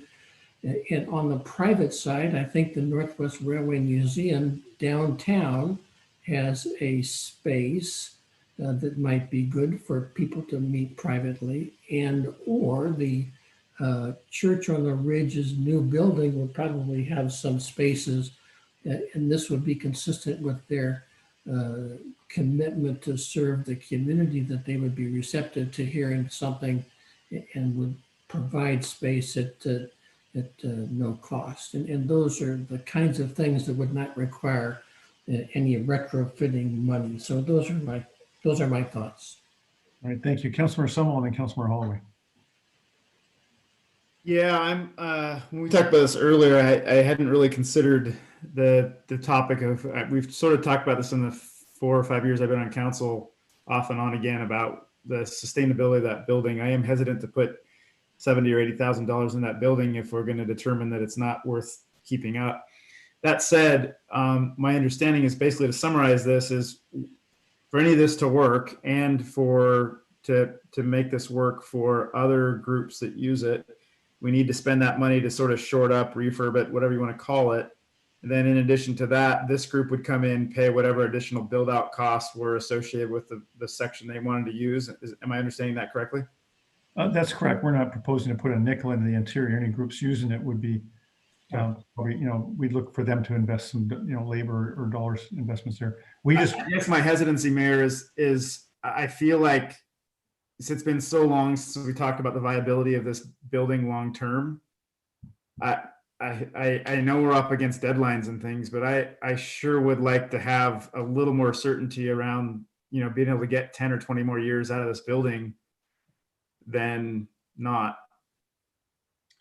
Yeah, well, us throwing, the $87,000 at sealing up the exterior and protecting it from further very expensive damage, structural damage, will go a long way in essentially securing that extra life and making it viable for community benefit. You're not going to get away free here. You're going to have to, if you decide, for example, going to tear down the building, I would hazard with the ridiculous costs I've seen, even just doing house tear downs, this is probably going to be $30,000 or more, $40,000 to tear it down. So you're going to face a cost either way you go. Right, but then at least, Mayor, then we have the alternative use, whatever that ends up being, whether it's a park or another building or whatever it is. Then I think we've heard loud and clear that a gravel parking lot is the most important amenity that the community wants. Wow. Oh, boy. Yeah, well, but again, if you enter into a 3-year lease, that gives you 3 years, or at least a couple of years to maybe finally hash out what are we going to do with this building that we've spent years always talking about, but never really resolving which direction to go.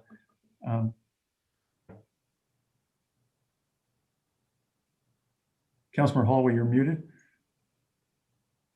I talk better when I'm muted. We retained this building for potential staff increase in the future, and also potentially as an offset to existing debt, primarily City Hall. But in the meantime, appropriate use for human services was a good thing to do for the community. This is an appropriate human services.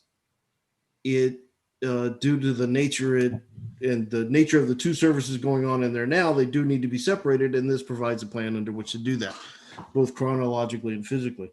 So, I mean, this is probably a good deal to do, both for the human services provided and for us. So, yeah, and it doesn't necessarily commit us to do that 57, although we should. That's a separate activity we'll have to go through later on as plans fold out. All right, Councilmember Ross, and then Lissay. So as long as the building's structurally sound, I would not see any reason to ever tear this down.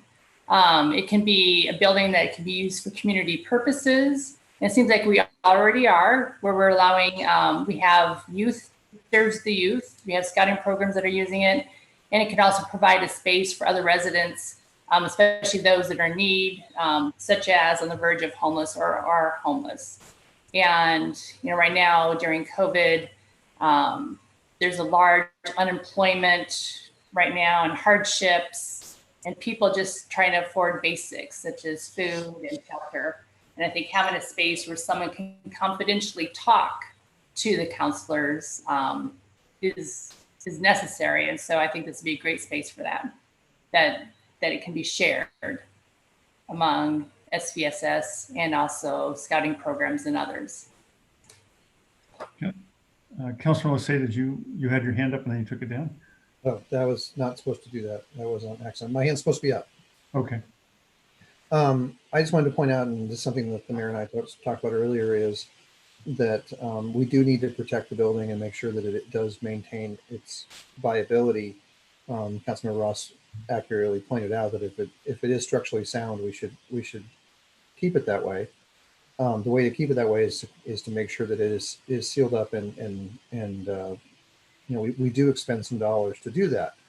But the main point of this is that 3 years is really not a long period of time for council to get to this point. I would envision that it would take us quite some time even to come up with a strategy for how we would even do the studies to determine what should be used there. And then a significant amount of time to have a design firm go through the process of what could be either reused or a new structure. And by then we're probably 3 years out. So if there's an opportunity to continue to use a building and keep it viable, and especially for human services in this sort of time as we go into the winter, as we're dealing with COVID, as we're who knows what comes next. I mean, we got 2021 coming up. Who knows what's going to happen then? I think it's a good plan to go ahead and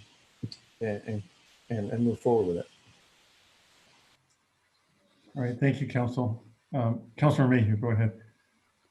Yeah, I would just say, it's, I know we've all struggled with this building and the long-term use and kind of what makes sense, but one thing, I think Councilmember Jean's comments about some of the other fantastic spaces that are available around the city are well taken. I've thought about this, as I know we all have.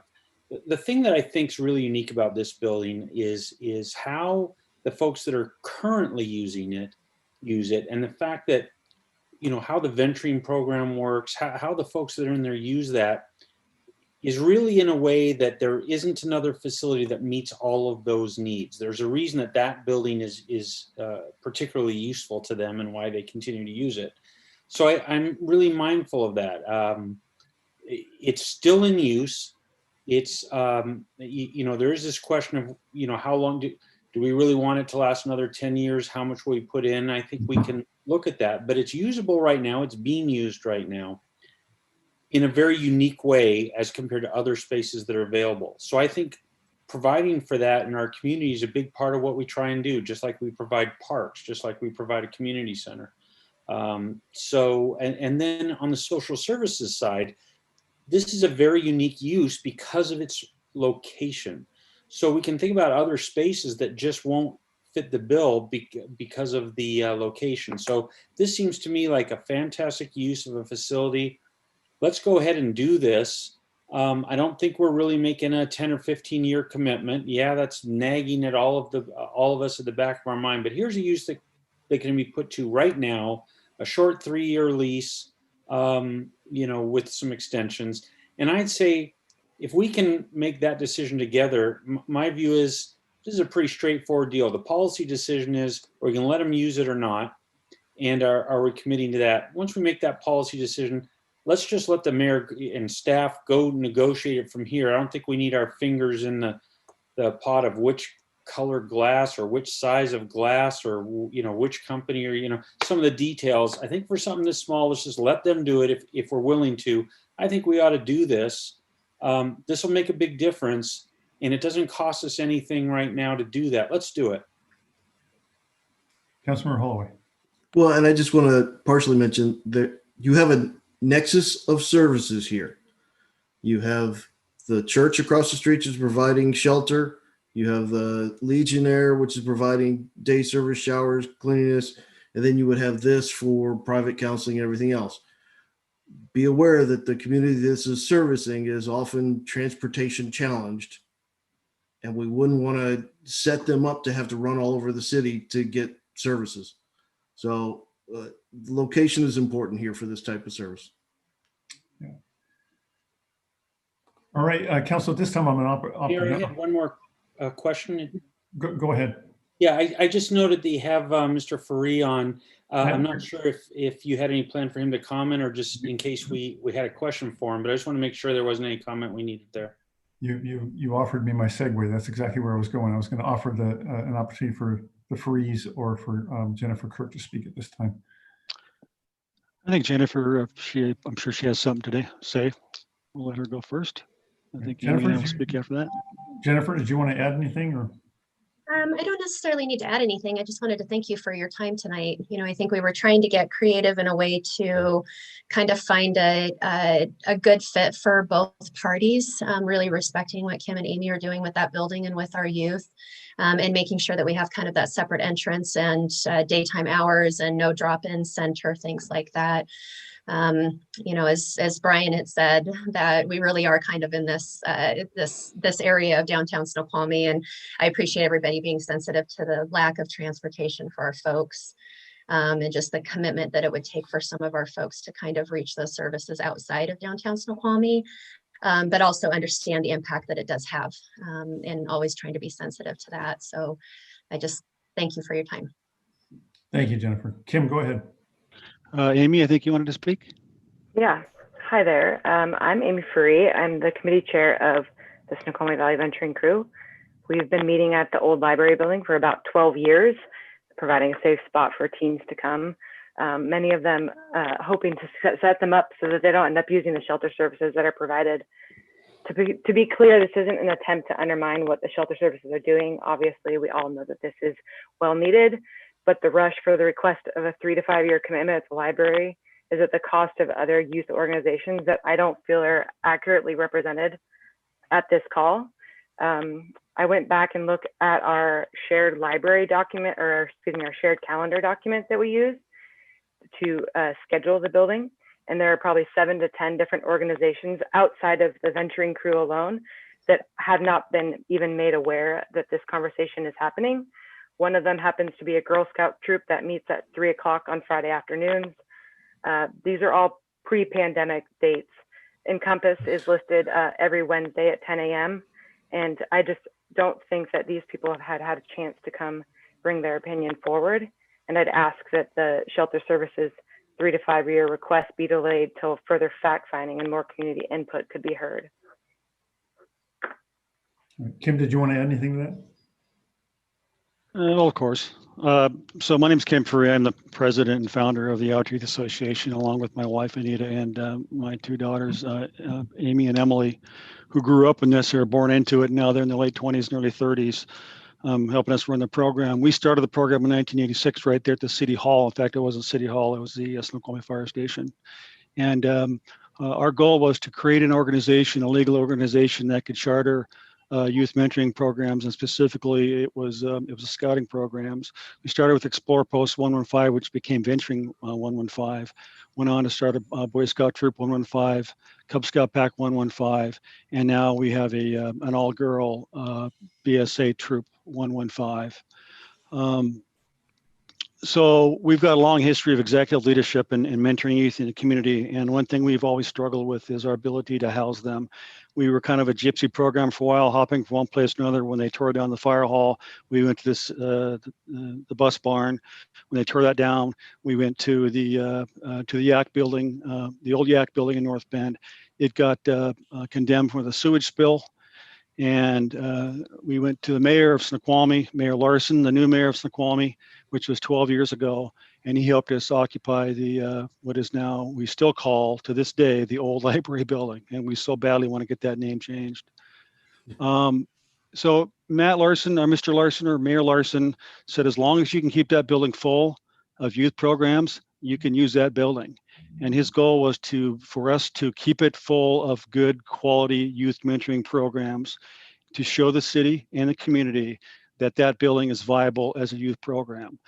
The city of Snoqualmie, and like most cities, spend millions on sporting venues, ball fields everywhere, but very little goes into into scouting. And not all kid does sports. I didn't do sports. I did scouting. This is my 54th year in scouting, actually. And so we are asking the city to consider putting some money into this building, at least the exterior. As we went into this program into several years, I became working with Tia Branson and Jody Warren, did the management of that building in terms of occupying it with the youth and scheduling people, and we shared a calendar to do that. It worked quite well, but all along we knew that someday we had to come up with a formal plan for us to actually manage and facilitate the building in some kind of form or another. So we had more talks going on. About 3.5 years ago, the Snoqualmie Valley Shelter Services went to the mayor and the city and proposed that they occupy that building during the daytime for day services for the homeless. So the mayor, being as wise as he is, called a task force together. The task force consisted of this Snoqualmie Valley Shelter staff, our program, and all the other scouting programs that meet there. Snoqualmie Valley Shelter Services showed up for one meeting. We didn't see him after that. But the discussions turned to the viability of actually mixing youth, some of them 7, 8 years old, in with the building shared with the homeless. And so a letter writing campaign started beyond our control, went to the mayor and other people in the city that had some serious problems with mixing the Snoqualmie Valley service with a shelter service with that building. Those arguments are still going to be there. So the Snoqualmie Valley services retreated. We haven't heard from them since. We started communications again with the mayor about what we can do, and Mayor Larson proposed a great idea of us entering in a lease idea with the city that is similar to the YMCA, where we take over the building, we establish a lease, we put funds into the inside, the city puts the funds into the outside, and we transform in this building into something it really can be. We, as Amy stated, our calendar is completely full in that building, full of youth groups. It isn't just a venturing crew or our programs. It's got Girl Scouts and Boy Scouts and Cub Scouts, and I can go on and on. It's full. So we are uniquely qualified, we believe, to actually take over management of that building. We want to enter in a contract with the city. a lease contract where the city puts in the exterior funds, we put in, and we are prepared to put in $50,000 to $80,000 if we have to the interior to make that building sound for scouting. Hey, And point take of order real quick, Mayor, point of order. Yes, I'm sir. sorry. This, with all due respect, this seems completely out of scope of what I thought we were talking about tonight. I hear a proposal coming forward that is on top of an emergency proposal Yeah. that I'm not sure this is the venue to be discussing sort of back and forth of who should and shouldn't be involved in this building. I feel like with what I'm hearing from the Farees, that we have some more due diligence to do on occupancy. But I'm also not sure that tonight's the time for both parties to propose what that should be. Thank you. I That was feel a my little bit blindsided by this proposal. Yeah, so I know there's a lot more to discuss tonight. We have to be cognizant of the council member's time. Here's all I'll say. I'm glad Kim raised the issues that we did a few years ago, a year and a half ago or so. Again, meeting with all the scouting groups in this program. The proposal before was using some of the main room and other parts of the facility. This is a very different proposal. Jennifer was engaged throughout those conversations, was available whenever needed. As many of you know, I was very involved in the program, so I'm very familiar with the venturing crew and the scouting programs and the use of that building. Having been, I've got my own little crew uniform if you want to see it. And so, you know, I met with all those groups. I'm very familiar with what their concerns and fears are. And I feel this proposal that's coming. So yes, although we don't have the convenience to do the due diligence for those groups again, I don't foresee that anything new is going to come to light as a result of that conversation. It could take a couple months or 2 or 3 months. I think this proposal here tonight addresses all those concerns. The youth groups simply have to understand that this is not their building, this is the city's building. To respond to council members' concerns that I've heard, even going so far as tearing the building down, we need to make it clear. It is our duty to make sure that this building has maximum benefit to the entire community. That back workspace is very poorly utilized, and having it segregated, as we've discussed, I think is a good compromise. It's a fair compromise for a facility. To Kim's point about exploring a YMCA type contract, we have three years to hammer that out. I hear those sort of proposals in the past, but then this exact sort of process undermines any effort to do other kind of consolidations, and then the energy and enthusiasm for doing those kind of agreements seems to disappear after that, after the threat of some other use coming is gone. And so I've just lost patience with it, and I think we need to be more accommodating of additional groups. So, Mayor, could I give my conclusion on my statement?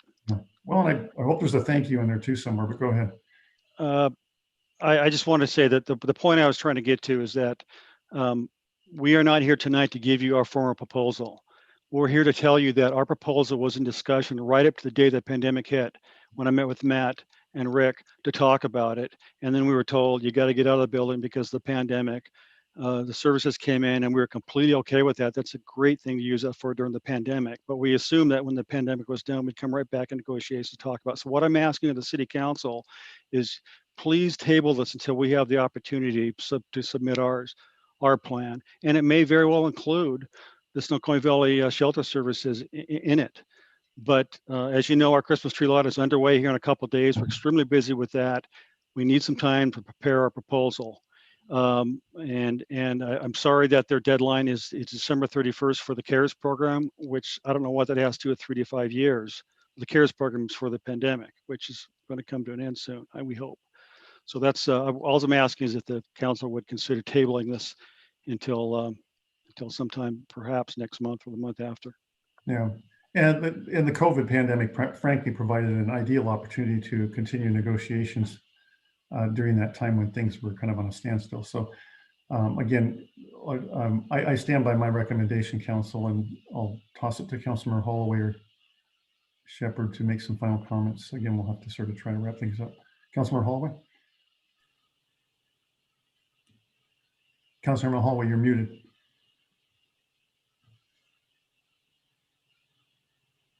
It's his first Zoom That meeting. mute button. All right. I will reiterate the reason we kept that building was potential staff administration expansion future. In the meantime, before that came on, it was to use this as augmenting human services to the city, Boy Scouts, adventure crew, and whatnot. Okay. You have a portion of that facility which is underutilized, the footprint we're talking about now, which can be physically isolated from the rest of the building, given there are some fuzzy edges around there, such as bathroom use. Okay. But I think with some negotiations, you can work physical and chronological separation between the services. I'm not saying it doesn't go without some work to do that. I am on the leadership team of the United Methodist Church. We do this. We have the shelter in here. When we're not suffering from pandemic, we also have a preschool in there. You can work it, and you do have to work it. It just doesn't happen. But to serve both those communities, it's incumbent upon us to work it. So I'm in support of this tonight. Yeah, the only concern is if we were to table it, it means that the opportunity to grab CARES funds disappears. That opportunity is lost, and the shelter services would likely dip into their own funds to do a similar thing if it was eventually approved. And as you know, we're one of the organizations that funds them, so we would effectively be paying for some of those improvements versus the grant monies that they currently have available. So again, it's not the ideal circumstances. I described to you why it kind of got jammed up with a last minute. But again, there's been extensive due diligence done in the past with the scouting groups on a similar sort of proposal. I think this is a vastly improved one that mitigates many of those concerns dramatically and is a fair compromise. And as Councilmember Holloway said, look, they could do it in the Methodist Church with preschool programs with an overnight shelter. There was a scouting troop, I think it was 466, that operated out of the Legion Hall, where often you'd see the homeless come in there during the daytime, and a couple hours later the troop would come in, and I never heard complaints or issues from the community of some dangerous situations. So, and frankly, part of the Boy Scout or the scouting ethos is teaching kids how to have compassion and care for those of disadvantaged in the community in general. So I don't think that these are entirely incompatible, and we can mitigate any sort of risks. And Jennifer and her group are certainly are motivated more than anyone to make it as safe as possible, because they were the ones that will suffer politically the most and most immediately from anything that was to go awry. Councilor Sunwell or Councilor Shepherd, and then Councilor Sunwell. Yeah, so one of the things I'd like to see is a dollar figure of how much we're going to be spending on this. And also, I am in favor of, I think the highest priority is helping the homeless with, finding work and using this space for what is being proposed here. And so I think that the location is really the best location of all the options. And I think that for scouting, I think a lot of their meetings probably has to go online anyway. And they have more access to transportation than homeless people do. So I think this is our best use for this space. And if we wanted to time it around when COVID is no longer, in force and tack on a year, I would be okay with that, to give them time to find another space if they wanted to. But that's where I'm at. All right, thank you. Councilor Sunwell, maybe we could try and wrap it up with you. Yeah, I'm supportive of this. I'm not in favor of single tenancy. I think it's ironic that the YMCA was used as an example. The YMCA meets the needs of all age groups, including allowing homeless to shower there from time to time while kids are there. So not in favor of that based on what has been discussed. And I do support this. I think it's a great use. I don't rank people's mental health. I don't believe the homeless mental health is higher than a child's mental health or vice versa. And I think this building can help with the mental health of all age groups. So I am supportive of this. All right, thank you. And I will just offer to the council that if there is any sort of blowback from the public, I invite you to direct that toward me. I'll take full responsibility for that and be responsible for that. We will. Given the unusual circumstances by which this had to be kind of pushed forward quickly. Councilor Shepherd, did you want to add one more comment? Or? All right, thank you. All right, with that, council, I think we're ready for a vote. All those in favor, say aye, please. Aye. Aye. Aye. All those opposed, say nay. Those opposed, say nay. All right, motion passes unanimously. Thank you for your support, council. And Freeze, thank you so much for the great work you do with youth programs, and Jennifer, you with the homeless folks and those disadvantaged in the community too. And thank you for being patient with us tonight, hanging out with me. And thank you, Mr. Larson, for all you've done for us. there's your. Thank you very Point much. point of information. Yeah, go ahead. So we haven't approved a dollar a figure. So what are we, is there any? There's, on this action tonight, there's nothing that the city's spending. This is Okay. trying to put grant monies that the Snoqualmie Valley Shelter Services is acquired to work before that grant money expires at the end of the year. All right. Okay, thank you. Hey, Matt. Yeah, go ahead. It was council action. We stand with you if there's blowback. Okay. That's how it works. All right, thank you. Thank you, guys. Give me 1 second, council. My council notes expired. I have to get those refreshed.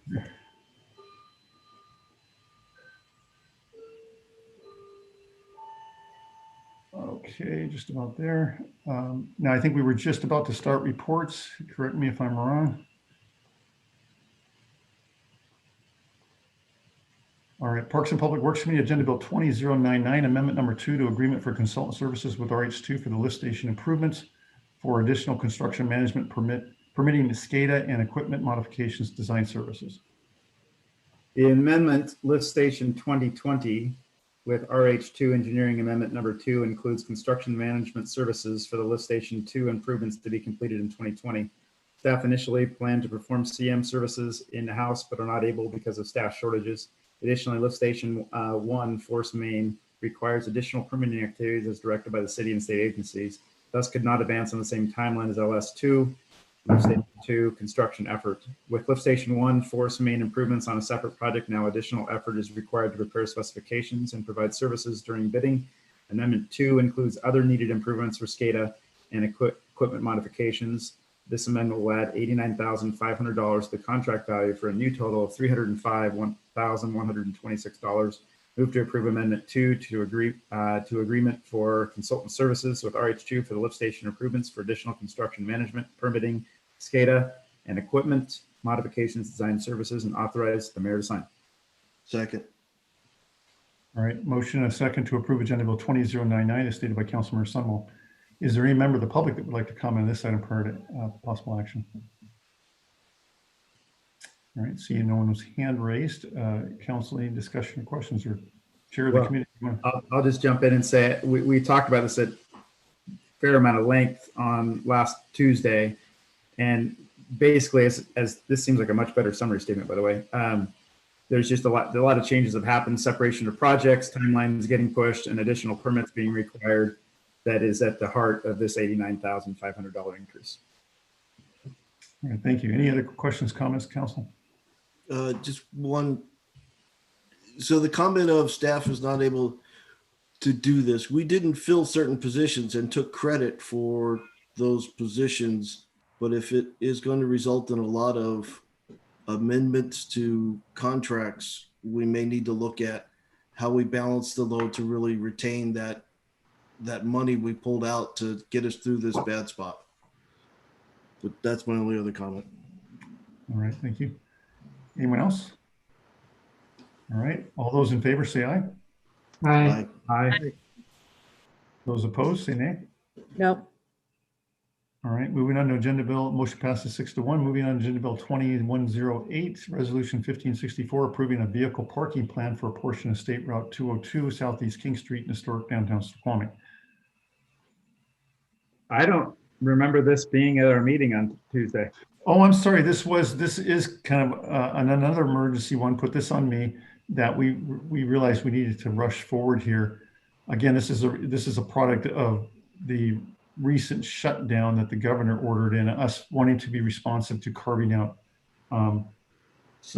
designating some spaces on the streetscapes in front of retail restaurants and other businesses where they can have, takeout, pickup. There's reserve parking space for folks to be able to quickly pick up takeout food and whatnot. We're trying to do all we can working with the Chamber of Commerce to be responsive, but to do that, we need the council's approval to allow some flexibility there. So I'm sorry, we should have queued that up a little bit better. Or a lot better, either one. So if you could just put it on the motion in second, and we'll just put it on the table for further discussion and debate, and Bob Sturbank can fill you in on more. Okay. Do I need to read it in then or not? Yes, please. Okay. Snoqualmie Municipal Code Section 10.08.020A authorizes the Director of Public Works to establish and modify a plan for vehicle parking for streets and public parks areas within the city as deemed necessary. The Director of Parks and Public Works is requesting that council approves a parking plan for temporary loading and unloading zones in historic downtown to alleviate economic impacts on local businesses due to COVID-19 related restrictions. Move to adopt Resolution 1564 approving a vehicle parking plan for a portion of State Route 202 Southeast King Street in historic downtown Snoqualmie and authorize the mayor to sign. Second. All right, motion and second to approve Agenda Bill 108 as stated by Councilmember Summel. The chair of the committee, would you like to speak to this before? I'm kidding. Bob Sturbank, go. Do you want to speak to this, or at least maybe give a better description than I did in terms of what we're trying to do? I feel like Bob Sturbank is the 8th elected, or not, maybe not elected, council member this week. Non-voting board member. Trying to do worse. Bob, go ahead. All right. Thank you for that unrequested promotion, but I'm just trying to help out the council here. Is that a promotion, Bob? Of course. This may fall into the category of things as the council has shifted to kind of moving away from fine-tuned details. This is a situation where the code is written such that the council has a role in approving parking plans and parking space designations that are otherwise delegated by the code to the Parks and Public Works Director. And so the code, this is something we can address going forward, but as of now, the code says if the Parks and Public Works Director wants to change the parking arrangements, she or he must promulgate a parking plan that's subject to approval by the City Council. Some council members may remember their last foray on this when there was a need to sign 202 below the falls as no parking, because on crowded summer days, people were parking down there where there was bad sight lines because of the steep grades and the sharp curves and so on. And so what you have here is part of the, as the mayor said, the program to try to assist local businesses that are coping with, particularly restaurants that are coping with the adverse effects of the governor's guidance and shutdown orders, to designate some spaces as load unload only or curbside pickup. And there are a couple on 202 and on King Street that have been designated at the request of the businesses. So what you've got here is a resolution modeled after the one that council used when it approved the below the falls restrictions, that recites the code background, attaches the parking plan that shows the spaces in question. And as the mayor said, this is a way for the administration and the council to jointly show support of the local business community that's requested. Happy to take any questions. All right, I'll try and get it in the order I saw. Councilmember Lissay and then Ross. So while I appreciate this is something that needs to move forward, I do not feel that this is necessary to usurp our council rules and procedures, nor the processes of which we go through. This should most certainly have gone through committee first and then to council. Therefore, I move to refer to committee, and which would be the next meeting of the Community Development Committee. I second that. Motion and a second to defer to committee. Further discussion on the, we're now opening discussion for the amendment, proposed amendment. Go ahead, Councilor Summel. So I agree that waiting essentially 2 weeks, 3 weeks on this. We have one more council meeting and one more committee meeting before the end of the year. We can discuss this at committee meeting and bring it back for approval next week. We've lost 2 weeks, and in COVID years, that's nothing. So I'd like to think through this more. I don't even know what I'm looking at. So yeah, I'm supportive of punting this to our committee meeting on Tuesday. I have a bunch of hands up. I don't know if they're for the original motion or for the amendment, but I'll just start going to them. Councilmember Ross. This will be for the original and for the amendment. So the downtown merchants requested a temporary loading zone a long time ago. And so it's great that we're finally getting to it and that there'll be 3. So it allow people that are, shopping at the carousel, picking up items or food or getting the prescriptions or running and get the flowers, whatever they need, that you just go in and pick it up and then leave. I'm not sure why we'd wait. It'd actually be like 3 weeks, December 14th, before we can act on this, because things are shut down now. And so this will really help their businesses by when they do carry out. Councilor Mayhew. Councilor Mayhew. I'm just curious if the city attorney could comment under the emergency authority that the mayor has. Is the mayor able to, on a temporary basis, establish these sorts of zones within the existing emergency authority he has? So in other words, would he be able to do something immediately using those authorities during the time that the council sort of considers this through committee? Is that something that he has the authority to do? That's certainly something that we can look at, given the model for this, the council's use of it previously, and the expressions of support that we'd heard from council members previously.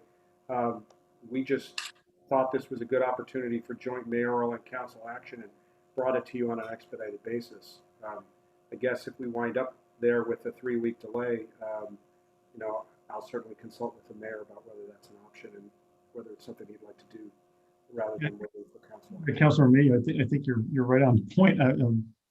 I did think that was something I could do alone, but again, we've had numerous conversations with the council about carving out street spaces for tents or seating areas, parking, pickup. So I'm a little surprised that this comes as sort of a surprise to the council. I thought it better for the community and for the chamber and for the businesses to understand that there was strong, swift support coming from the council and the mayor. It certainly was not my intent to usurp the council's role and authority. In fact, it was the opposite. I thought trying to make an extra effort, even though time was of the essence, to consult the council or have them have a role in that decision was actually more respectful of the council's role and authority. I know this wasn't perfect for following exact protocol for going to committees first, but it doesn't seem like a monumental issue for us anyway, but certainly is a pretty high priority issue for some of the businesses. Yeah, so if I could just say, Mayor, I share what I thought I heard Councilmember Ross saying, which is support for this, absolutely what's going on, and I'd encourage you to act right away. I'm not necessarily hearing my fellow council members opposing the idea, but I have to say I share their concern. I was very confused when this was in Parks and Public Works Committee. I defer to a large extent, unless I see something very worrying, to my fellow council members when they take committee action. And so I thought this represented a committee action they had taken.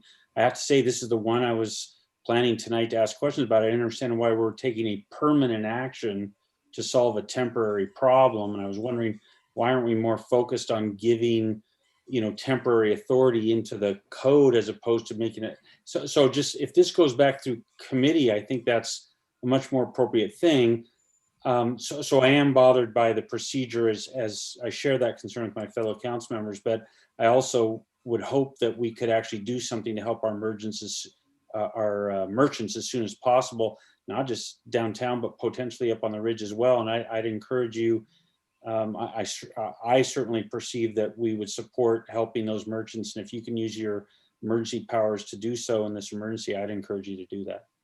Okay. Or at the very minimum, perhaps to consider an amendment, not to push it back to the committee, but to amend the motion so that it's clear it's a temporary action, not what we thought might be a more efficient fix on a permanent basis. So at least we're on the same page for a temporary action. Councilmember Jeans and Councilmember Holloway. So my comments are just supportive of Catherine Ross and supportive of James Mayhew.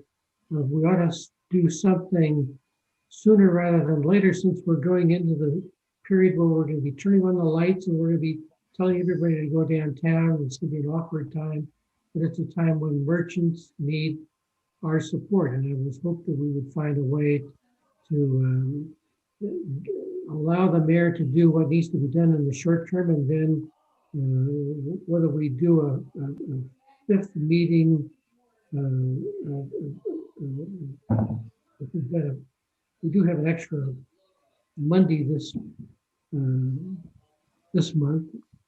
Maybe you could do it then, or do it the other. And then is there not an issue of if it goes to committee, it should certainly go to Parks and Public Works, but it seems to me it's economic development also. It sort of blends in with a lot of different things. So I'm hoping we can do something sooner rather than later. I'm not sure who is next. Councilor Holloway. So I guess in part my issue is I have no ability to read any of the exhibits. This is not on our website as part of the agenda. So I have a hard time moving forward with it, but I will also say every day but Thursday this week, I'm available for a special council meeting to get this matter voted on if I can get the material and review it beforehand and we can notice it properly. So I have no problem moving on to it Wednesday or Friday, given that we got time to do due diligence. All right, Councilor Sunwell. Yeah, I won't be supporting this, but I would be supportive of you taking emergency action because I can't support this behavior. I'm not trying to get all. This is the second time tonight. I can't put my name on something that I've had 5 seconds to look at. That said, in principle, it seems like a good idea, and I would encourage you and support you, Mayor, in taking executive action to do that. All right, thank you.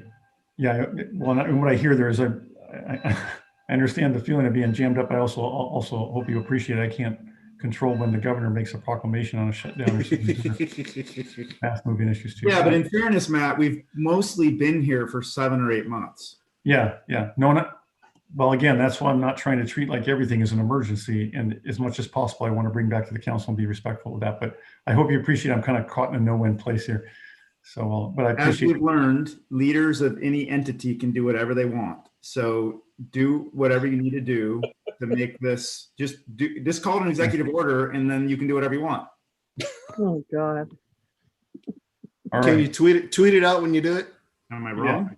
All right. Well, clearly, Councilmember Shepherd wants to be next to speak now. So go ahead, baby. Yeah, I think sooner than later, making this a possibility, and I don't think it should be set in stone. I think that we don't know how it'll play out. We did this on Center Street. We closed the street down, and I don't know what the adoption was, and I don't know how the businesses feel, and we need that. But I think they also need to not wait on council members to all agree on something. I think that we need to really push this to the city staff and the businesses to come together with what they think they would like to try, because they might not know what's best for them either. So I am supportive of trying this. All right, thank you, Councilor or Bob Sturbank. You've been waiting to maybe add something to the conversation. Go ahead. Sure. Part of it you already addressed in here, which is, of course, if the council wanted to time limit this, if that could easily be accomplished by an amendment to the motion. Part of the reason it wasn't drafted that way was, notwithstanding recent vaccine announcements, we have no idea how long COVID is going to last in its current form, and the current predictions, case numbers, hospitalizations, death rates are rising exponentially. And so, as has been said, we are where we are. So we tried to give you a product that addressed that. You can certainly limit it if you'd like. We're talking here, and if they can put on screen, Mayor, I don't know the map. We are talking about existing parking spaces. We're not talking about any road closures. We're not talking about improvements in the right of way. We're talking about taking existing parking spaces and simply making them curbside or load unload only to facilitate demand. So Yeah, I'm not sure which of the attachments is the map on there. If you could specify that to the staff, Bob, they could open that up. Point of order, Mr. Mayor, we're discussing an amendment. We're not discussing the actual resolution. I was simply trying to address comments by council members that I heard Councilmember Lassay. So I made a number of comments there, but and just with respect to council comments about the timing on this, that I can only advise folks when they bring me proposals and draft something for them. And as the mayor said, based on the comments from the business community and the governor's very recent action, we thought there was an emergent need to bring this to you, and there needed to be time to do so in accordance with our existing code. So that's why we're here. We need to vote on the amendment. Councilman Losay? Yes, we do need to vote on the amendment. I just want to reiterate that I don't think there's a single council member here that is opposed to this sort of action. I think we all support our businesses. We all support the needs to help them.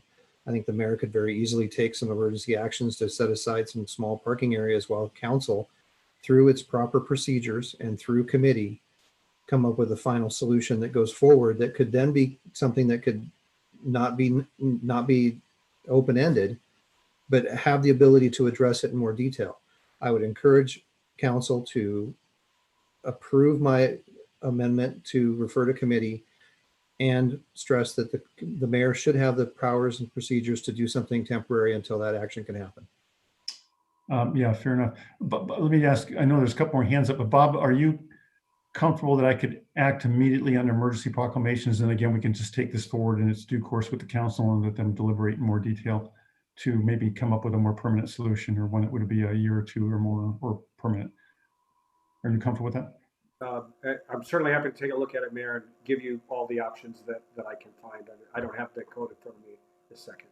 I know, but you don't think there's anything that, I mean, right now, I'm going to say if there's gray area, I'm going to say, let's just do emergency action and do it. Because right now I have the support of the council. I don't hear anybody saying, don't do that. So you have broad emergency authority under the code, Mayor. Yeah, so I'm confident if the council has my back and they're comfortable with that, let's just give Nicole a green light to act on carving out those spaces for them immediately. And then as Councilmember Losay says, we can take it back in a more due course and let the council deliberate in a way that they're all very comfortable with. Mayor, if we are going to bring this back to council, can I ask if the council is supportive then of since we're talking about some pretty nitty gritty details on parking plan, would the council be supportive of a code amendment that would put the parking plan approval authority in the hands of the mayor and the Parks and Public Works Director? Because that would simplify this certainly going forward. I have no idea why it's not there already. Let's pose that question at the committee level and have that conversation there. We'll just use this as a rough draft to be a launch board for the conversation. The most immediate need is just for us to all be responsive to the retailer, to our businesses. And I hear pretty much 100% strong support for saying we need to do that. So if we have an avenue to do that, let's get it done. And then we'll use this as a launch point. Bob, don't worry about amending it further. We'll just take it from there at the next committee meeting in a couple of weeks. Councilmember Mayhew, go ahead. Yeah, I was just going to say, Mayor, you've got our support.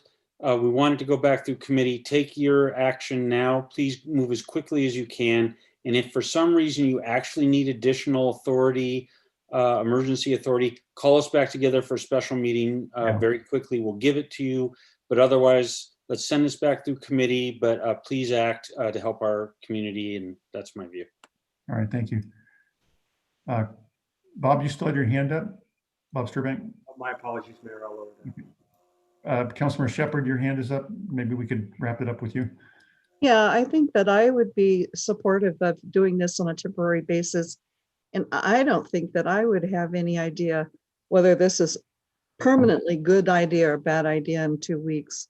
So I think I'd rather just not come back unless at the next council meeting, if we hear from people in the community, they're really struggling with it, then we can bring it up at that point. But I think that right now, just leave it as a temporary option and revisit it if it comes up, from the community to us that this is not working well. Yeah, and if I can do the emergency action, then there's no urgency to necessarily get it done in December. If we need to push it to the first part of the new year, that's fine. So we'll have some discussion on that staff tomorrow morning, but I appreciate the feedback. So again, for the sake of time, maybe we could wrap it up there and vote on Councilmember Losay's motion. So all those in favor say aye. Aye. Aye. Those opposed say nay. All right, motion passes. Thank you. So with that, going back to the original motion, we don't do any vote on that because of course this has now been kicked back to committee. So moving on. Hey, Mayor, just a reminder that we're now 3 hours and 10 minutes into meeting, and we still have an executive session that could go long. Thank you. I know I'm trying to move it or push it along but be respectful at the same time. Agenda Bill 20107, Resolution 1563, granting an exemption under SMC Section 9.36.020, Section B3 from construction activity noise restrictions for the Washington State Department of Transportation State Route 202 paving project. The Washington State Department of Transportation requests a temporary noise exemption for 60 non-consecutive nights to pave and restripe State Route 202 from milepost 2575 to 2929. WashDOT is requesting relief from the requirements of the City of Snoqualmie's Municipal Code, Chapter 9.36.020 B3, as amended by City Ordinance 1138, that would allow WashDOT contractors to work beyond the allowable hours of 8 a.m. to 8 p.m. for the dates of May 15th, 2021 through October 15th, 2021 inclusive. Move to adopt Resolution 1563 granting an exemption under SMC Section 9.36.020 B3 from construction activity noise restrictions for the Washington Department of Transportation State Route 202 paving project and authorize the mayor to sign.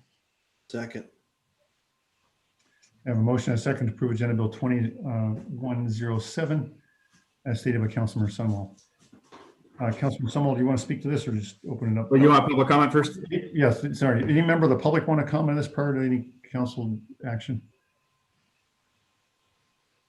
All right, I don't see anybody raising their hands, so Councilmember Sunwell, I'll throw it to you first as chair of the committee if you want to. Yeah, I would just say trust us on this one. We spent about 45 minutes across 2 meetings with WashDOT to get this right. And basically, we got to restripe it. It's between whenever the dates are, April through October for the general paving. There's also some bridge work that I don't know if it's part of this or not, but that will be prior to Labor Day or after Memorial Day. And so it's got to be done. And we worked extensively to make sure it was within as unobtrusive to citizens as possible. Yeah, I think they're removing the concrete surfaces of the bridge or repouring those two and repairing some expansion joints. Councilman Lissay. Yeah, I was just going to reiterate the same thing. I think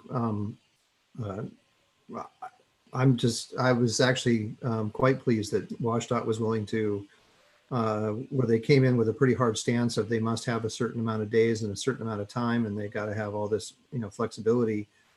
They pretty much fell in line with what we thought was appropriate for, Snoqualmie's unique circumstances, and provided the amendments in the resolution that we were asking for in committee. And I think it's what we were looking for. It's what we asked for, and they're willing to do it. So I think we've got the best opportunity for the least amount of impact.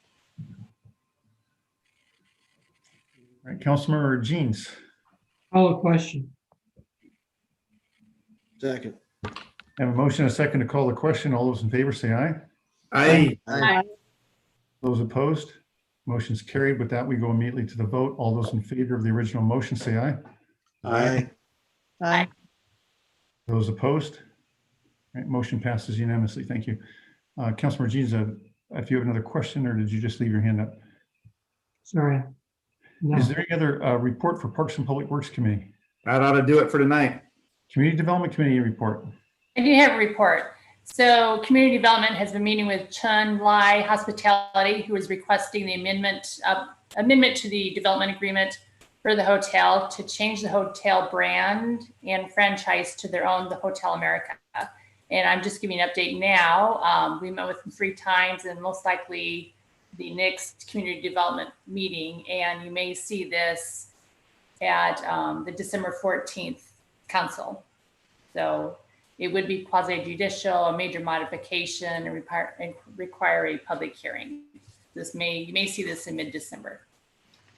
Yeah, I'm probably encouraging any other council members to at least attend and listen in on the next CDC meeting if you want to get more details on that. So, all right, thank you. Any other report? All right, moving on to Finance Administration Committee, Agenda Bill 2104, Resolution 1562, adopting the utility section of the City of Snoqualmie 21-20 to 26 Capital Improvement Plan.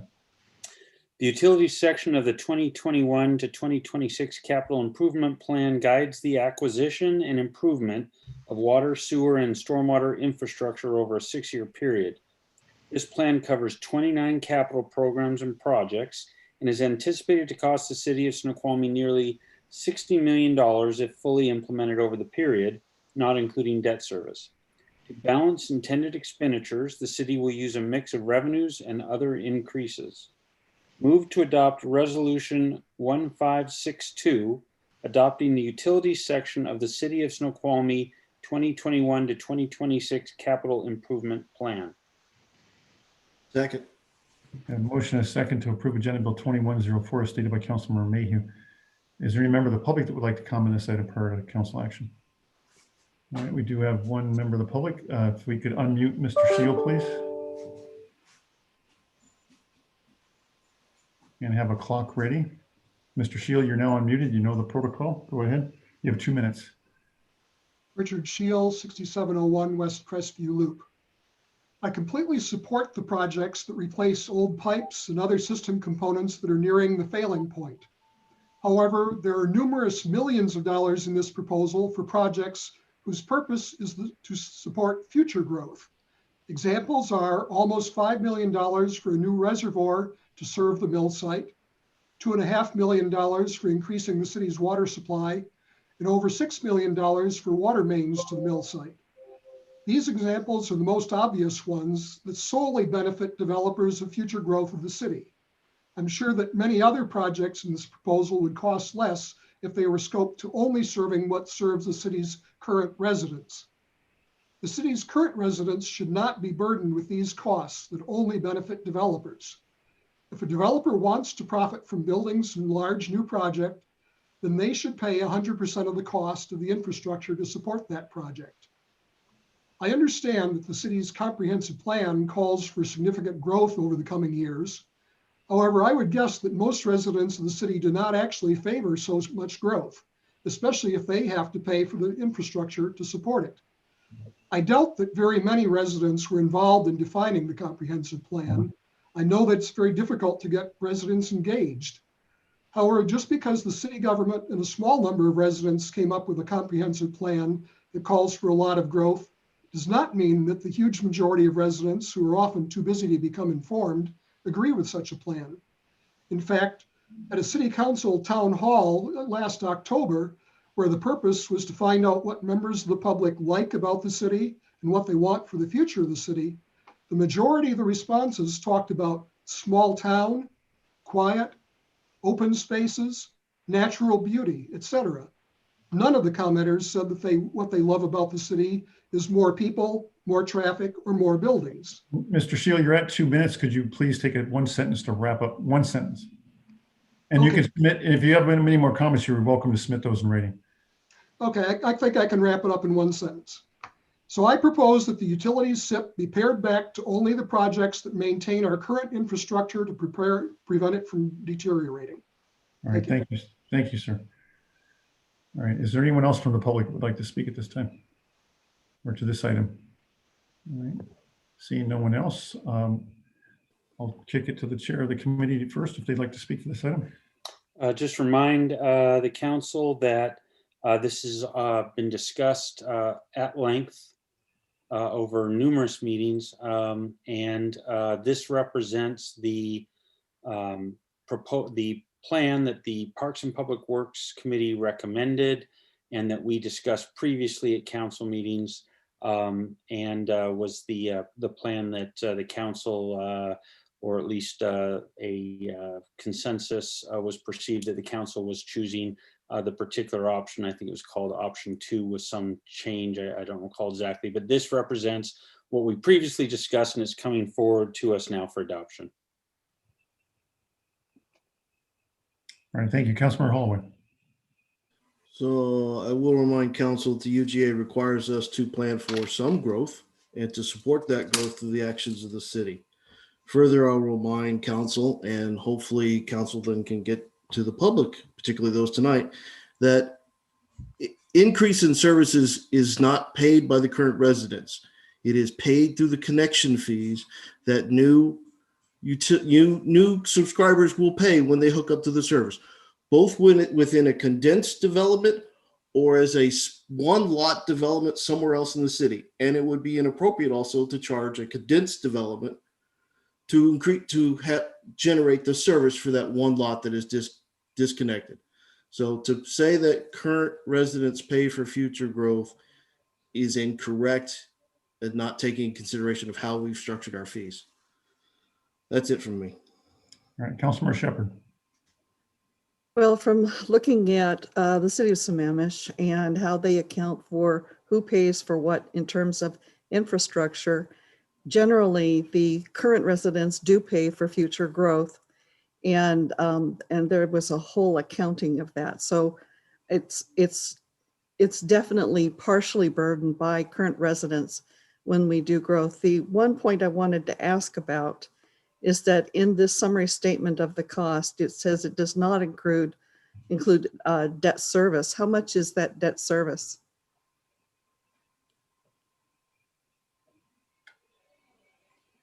Robert or Drew or who can respond to that? Point of order. Thank you, Mayor. Hang on, I got a point of order. Councilmember Mayo, go ahead. That question has nothing to do with the motion on the table. Yeah, that'll be sustained. It's not about debt servicing. It's a capital improvement plan. I'll sustain. Councilmember Shepherd, did you have any other questions directly related to the agenda bill on the floor?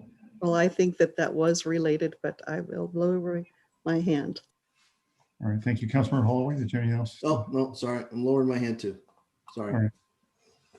All right, if there's no other questions or discussion, then all those in favor say aye. Aye. Aye. Those opposed say nay. No. All right, motion passes 6-1. Any other report for Finance Administration Committee? No further report. Public Safety Committee report. No report. Committee of the Whole, we already took up the library issue. Thank you for considering that in such a last minute way.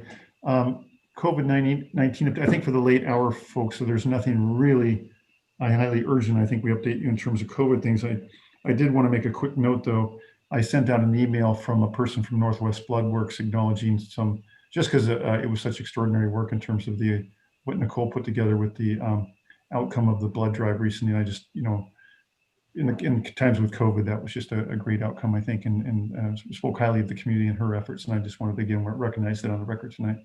Councilor Lassay.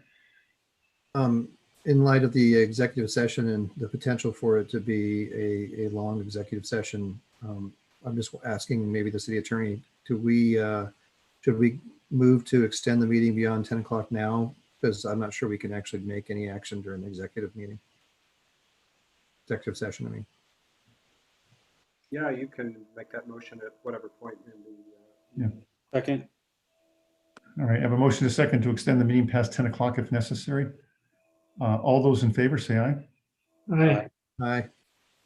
Those opposed say nay. Nay. All right, motion passes 6-1. There's always someone. All right, with that, again, for the sake of time, we'll just move to executive session, folks. And I hope everybody has that link. This session will remain open. All the council members will be asked and the pertinent staff will go out and join that executive session. At this point, I call an executive session regarding potential litigation pursuant to RCW 42.30.110, section 1, little I, triple I. The executive session is expected to last approximately 20 to 30 minutes, and I request that Administrator Rudamedkin and Attorney Sturbank remain or join us in the executive session. There may be action following. You are welcome to remain in this webinar. Anyone else that's here? Point of information, Mayor. Weren't there specific council members requested in that executive session? I've already addressed that with the council member question and emailed earlier. Okay. All right. So with that, we'll see everybody in executive session in a moment. So Matt. Yeah, go ahead. So I'm wondering, do I need to get out of this, go into the executive session and then rejoin this? Yeah, so keep both the links for the council meeting and for the executive session available. Leave this meeting, go into the executive session. When we're done there, you'll leave that and come back into this meeting. Okay. All right.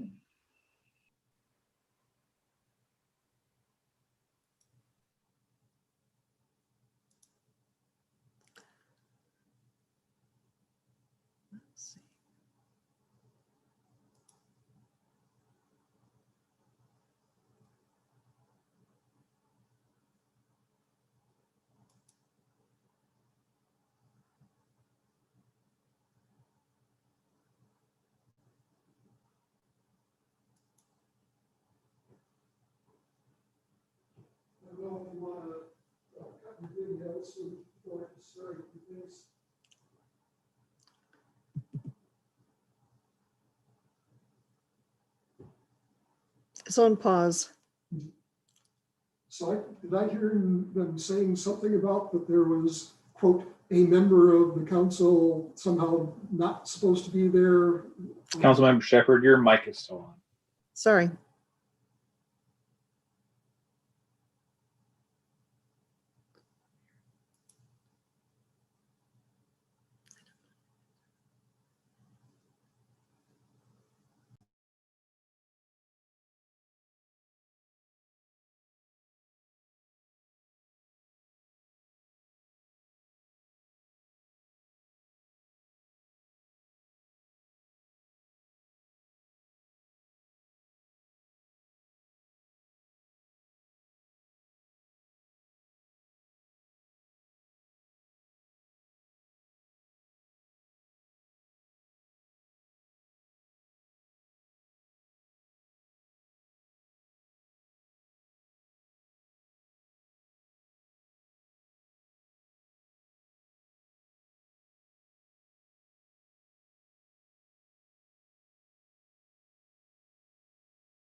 All right, well, for the record, just note that the executive session ended at 10:05 and we're back into regular session.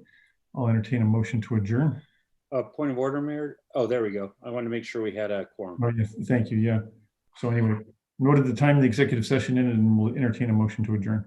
So moved. Second. All right, motion and a second to adjourn tonight's meeting. All those in favor, say aye. Aye. The meeting past 10. All those opposed, say nay. All right, the meeting is adjourned. Have a good evening, everybody. Happy Thanksgiving. Yeah, happy Thanksgiving.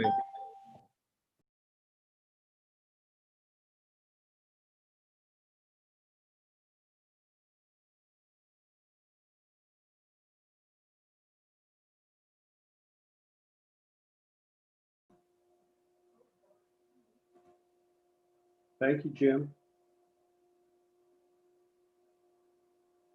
I guess I'm out.